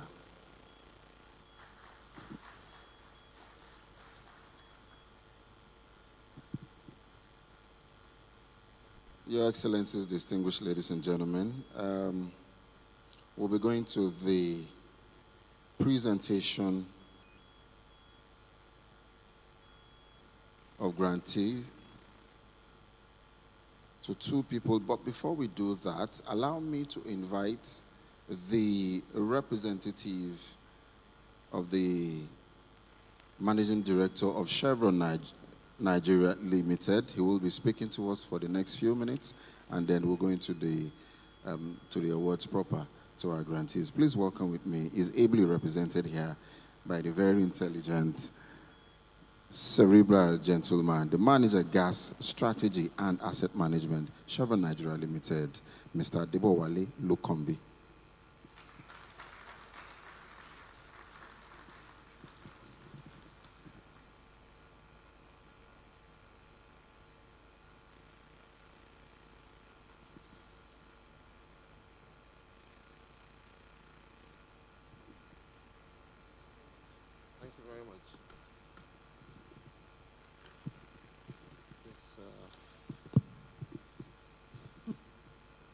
Thank you very much for the introduction.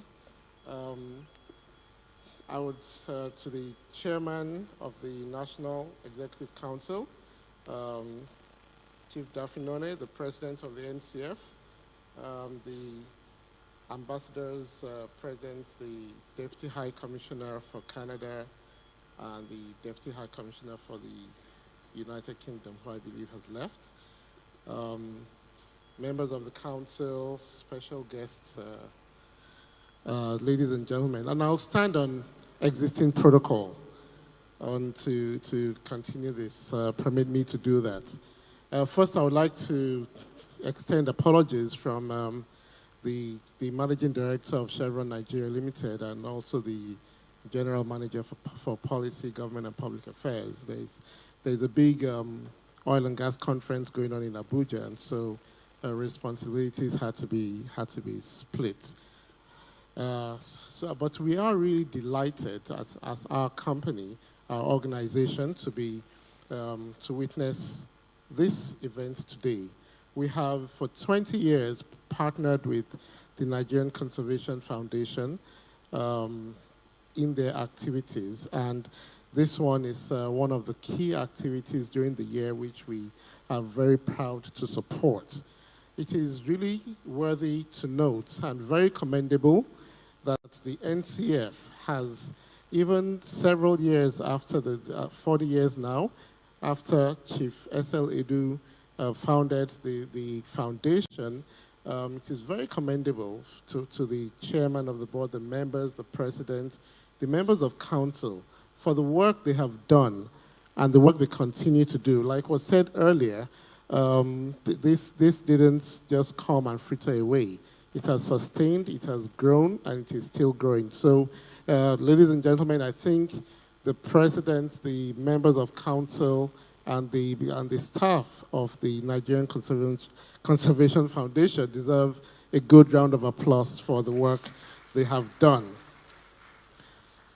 Thank you very much. We have heard a lot of commentary today. We have seen Dr. David Attenborough. We have heard a lot of what has been done in the past. We have listened to the panel. We have learned a lot on the statistics, on things that are going on in our society regarding this. The topic for this year is Only One Earth. And I think Dr. Desmond, he mentioned that the critical things to sustain ourselves all come from nature. I would like to pose it that it's not just the critical things. Every single thing that we see around us comes from nature. Every stitch on our clothes, the paint on the wall, the wood for buildings, everything comes from nature. So our very existence depends on us preserving nature as is and to continue to harness and replenish resources. Chevron has a goal and a vision to be the global energy company most admired for people, its people, partnership, and performance. We are seriously committed to advancing a topic that has been mentioned here and has global recognition at this time, and that is lower carbon.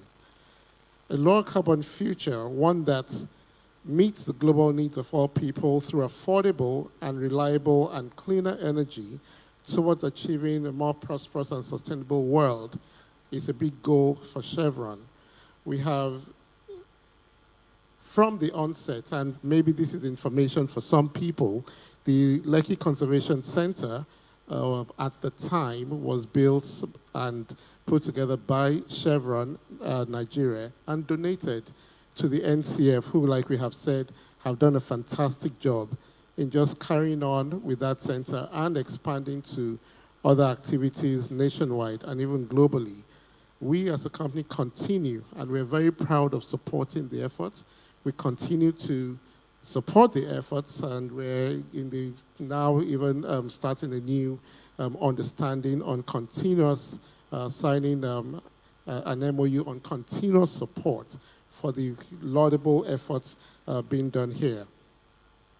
So, distinguished ladies and gentlemen, we are again very proud of this lecture, and supporting the research grants that award PhD bursaries to deserving scholars at the doctorate level.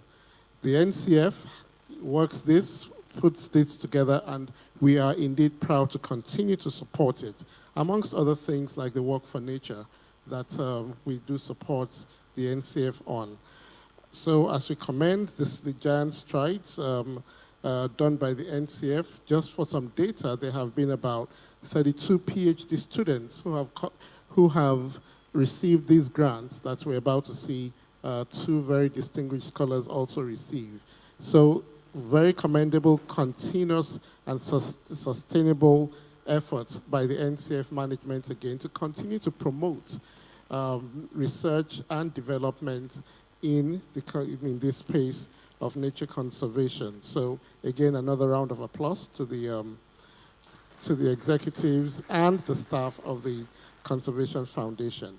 And like was asked earlier, and we would like to throw this out to everyone, really. The question was, individually, we've looked at the governments, we've talked to governments, we've talked to the corporations, we've talked to everyone. What are we as individuals doing, right, to support these efforts on the environment? Do we just consider it as something for some people who sit in conferences? We call it COP something, it's COP 26 now, then 27, and we keep going on. And it's for some United Nations people. No. This affects every single one of us.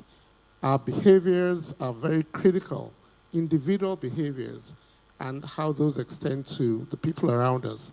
They're all very critical to conserving our environment and preserving a better future for ourselves, excuse me, and for those coming after us. So I would really like to encourage all of us to look individually at how we handle a lot of things around us, handle waste, how we treat the resources that we have available around us. We really need to consider this. There's a lot of documentation, a lot of video and audio documentary suggesting this. I'll encourage everyone to look this up even as we move ahead. And at this point, we'll just say thank you very much for the attendance and for listening. Thank you.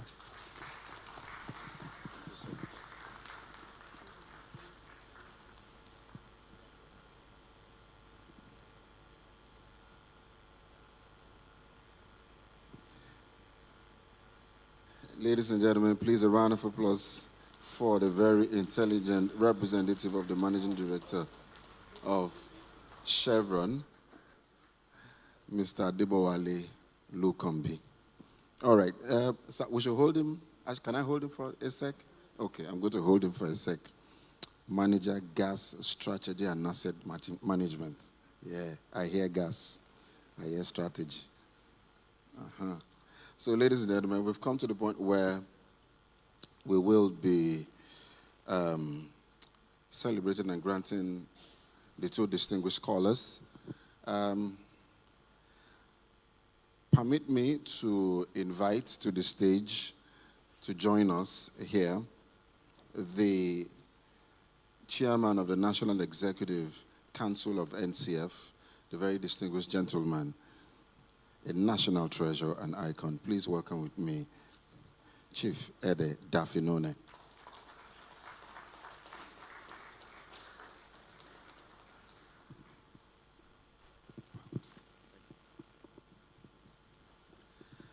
And to join the two gentlemen on the stage, allow me to welcome our DJ, a man who has shown capacity in many ways which you cannot exhaust. Please welcome with me Dr. Mutari Aminu Kano.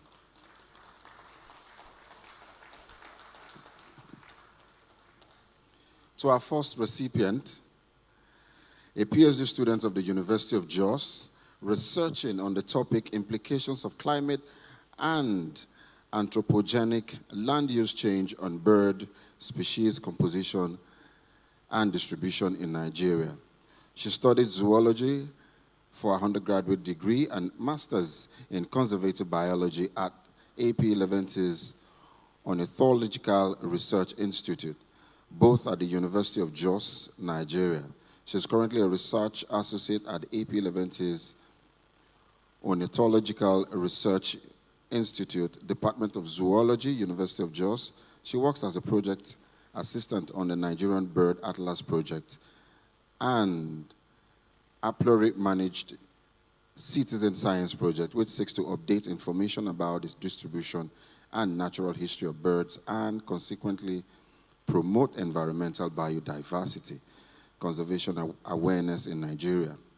Nanchin also volunteers in coordinating the activities of Jos Bird Club, an initiative of NIBAB since inception in 2006.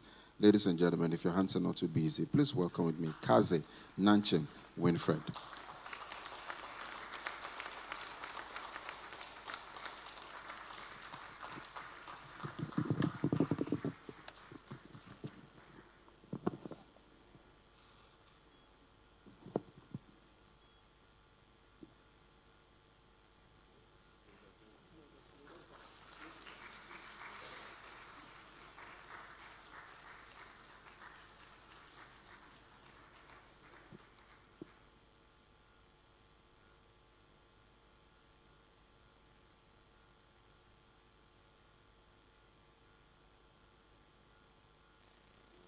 Thank you so much. Congratulations, madam.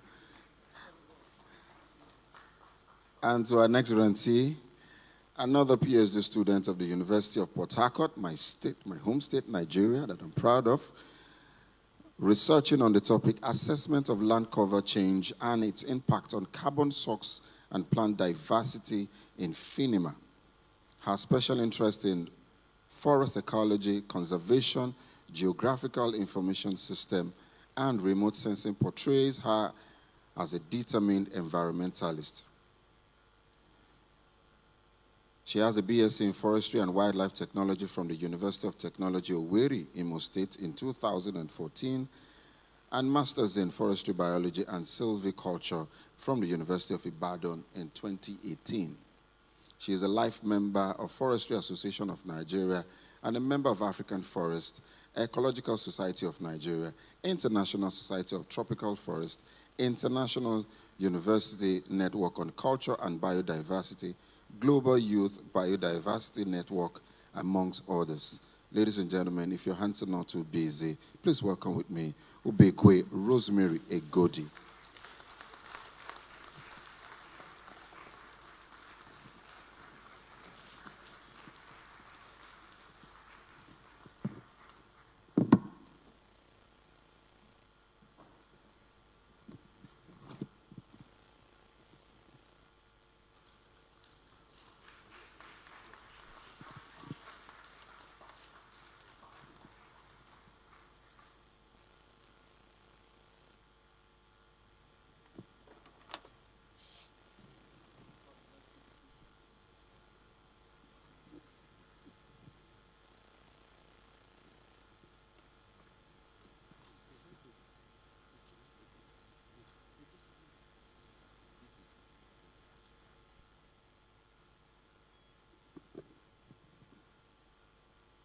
Ladies and gentlemen, can we give them another round of applause? And also, can we give another round of applause to our icons, our DJ, our chairman, and also the representative of the MD of Chevron. Please, can we give them a round of applause, I beg of you.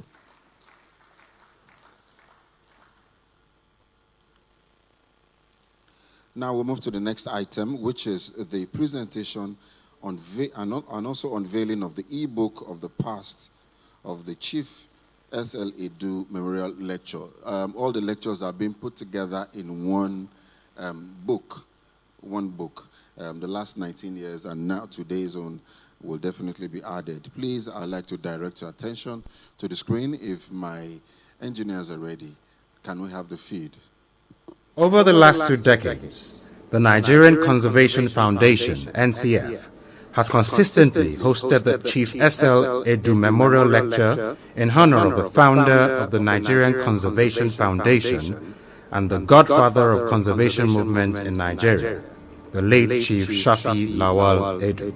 Notable speakers and global thought leaders have delivered great speeches at this annual event. At the 2005 lecture, the late Chief Ernest Shonekon, former head of state, Federal Republic of Nigeria, said, "We won't have a society if we destroy the environment. The environment is no one's property to destroy. It's everyone's property to protect." Dr. Goodluck Ebele Jonathan, former President, Federal Republic of Nigeria, while speaking at the 2008 lecture said, "A critical issue that has not been given appropriate public attention is environmental restoration." In 2017, Ms. Amina Mohammed, Deputy Secretary General of the United Nations, while delivering the lecture said, "We have witnessed firsthand the implication of not fully paying attention to our ecosystems." These and many more you will find in this beautiful treasure from the stables of the Nigerian Conservation Foundation, NCF. Ladies and gentlemen, we present to you the Green Book, a compilation of Chief SLEDU Memorial Lectures from 2003 to 2022. To download, kindly visit www.ncf.org/ebook.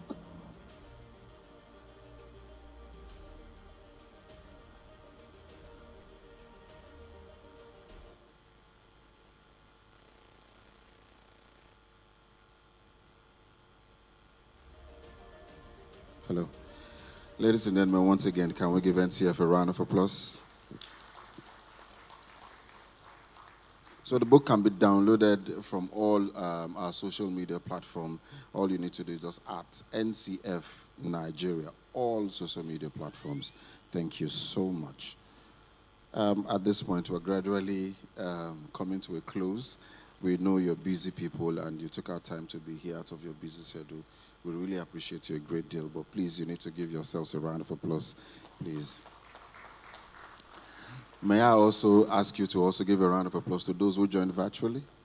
Thank you. All over the world, over 500 attendants. But it is not in my place to handle the vote of thanks. Allow me to invite a distinguished Nigerian, an ornament of humility and intelligence. Please welcome with me Justice R.I. Bukola Adebi, representing the Chief SLEDU family. Please, can we keep giving her a round of applause?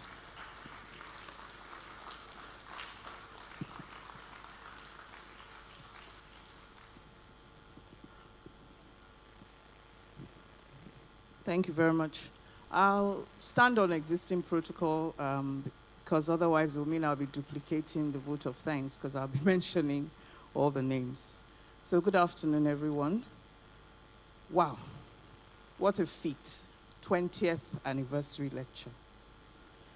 20th Chief SLEDU Memorial Lecture. How time has passed. It's unbelievable.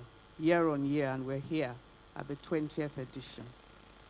On behalf of the entire family of Chief SLEDU, our dear Papa, as we called him, I must express our most profound thanks to the President of the Nigerian Conservation Foundation, Uzoma Philip Asiodu, members of the Board of Trustees, Chairman of Council, Chief Ede Dafinone, members of Council, our indefatigable Director General, Dr. Muktari Aminu Kano,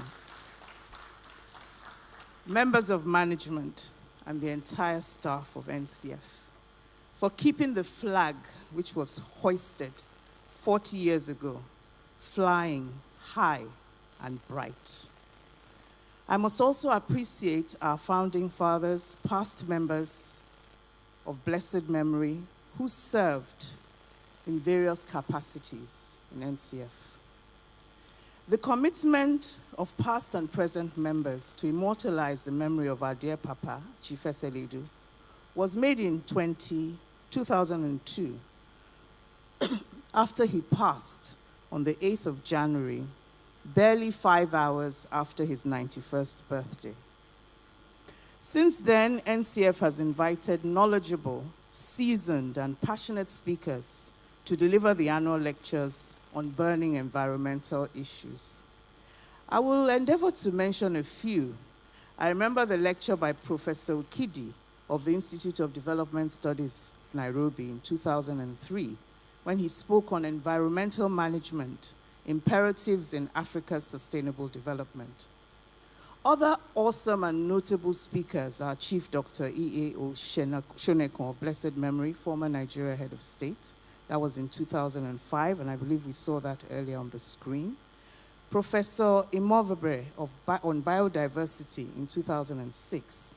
In 2007, we had our own Isioma Asiodu speak to us on Nigeria's environmental agenda. In 2008, we had Dr. Goodluck Jonathan, former Vice President of the Federal Republic of Nigeria. In 2009, Dr. Olusegun Agagu, Executive Governor of Ondo State at the time. Then Dr. Jibonu, founder of Fight Against Desert Encroachment in 2010. Then in 2011, we had Nigel Koller from BirdLife International. And then Ms. Amina Mohammed, which has been referred to severally, in 2017, who's now the Deputy Secretary General of the United Nations.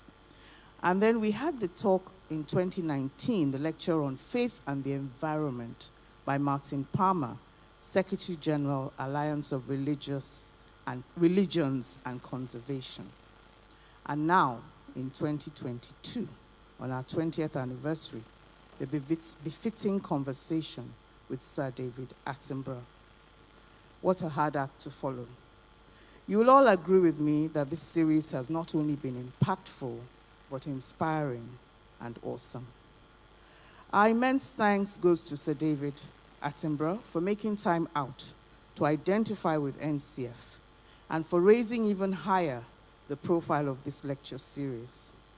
I must also thank Dr. Mike Rance, the master of Darwin College, University of Cambridge, who hosted the conversation, I think on behalf of the Cambridge Conservation Initiative. Immense thanks also goes to the Honorable Minister of State for the Environment, ably represented by Mr. Razak Adekola, the Deputy High Commissioner, the British Deputy High Commissioner, who has left us to visit the dentist, the Deputy High Commissioner of Canada, Teshom Nkrumah, and the moderator, our own Mr. Desmond Majakudumi. I don't see him where he is. To our sponsors, Chevron. Chevron has been not only a sponsor of the lecture series, but a great support to NCF and its objectives, sponsoring tirelessly various projects over the years.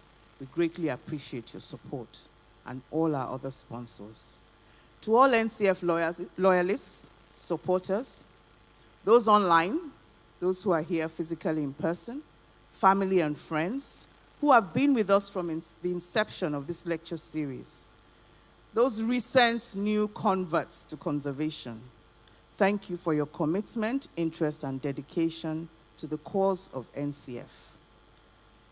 The distinguished scholars and awardees, our students, gentlemen of the press, those who have worked behind the scenes to make this lecture a success today, we say a big thank you to all of you. As a family, we count ourselves privileged and very proud of the legacy of our late Papa and thank God for his impactful life. Most importantly, we give thanks to our Heavenly Father for his grace and faithfulness on us all. Thank you very much indeed for being here. God bless you.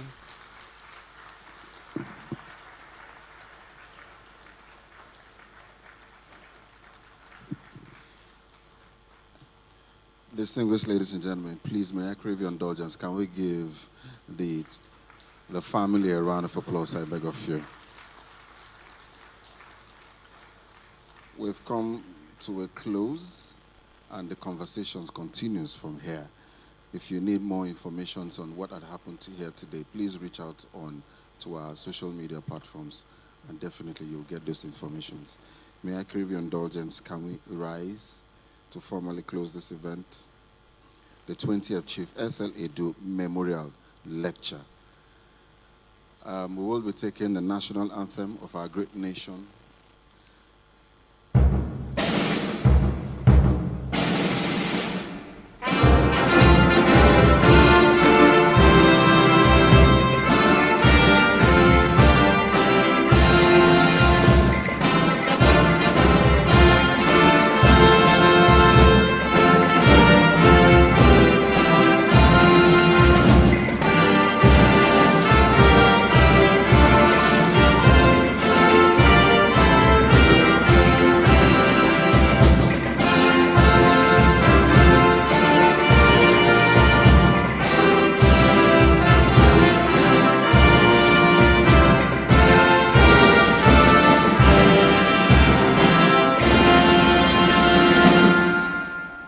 Thank you so much, distinguished ladies and gentlemen. And do not forget, it's a year-long celebration. 40 years. 40 years.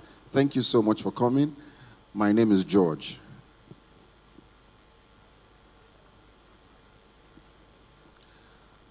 If you did love to rewatch the program, I've been told that you can watch it all over again on all our social media platforms.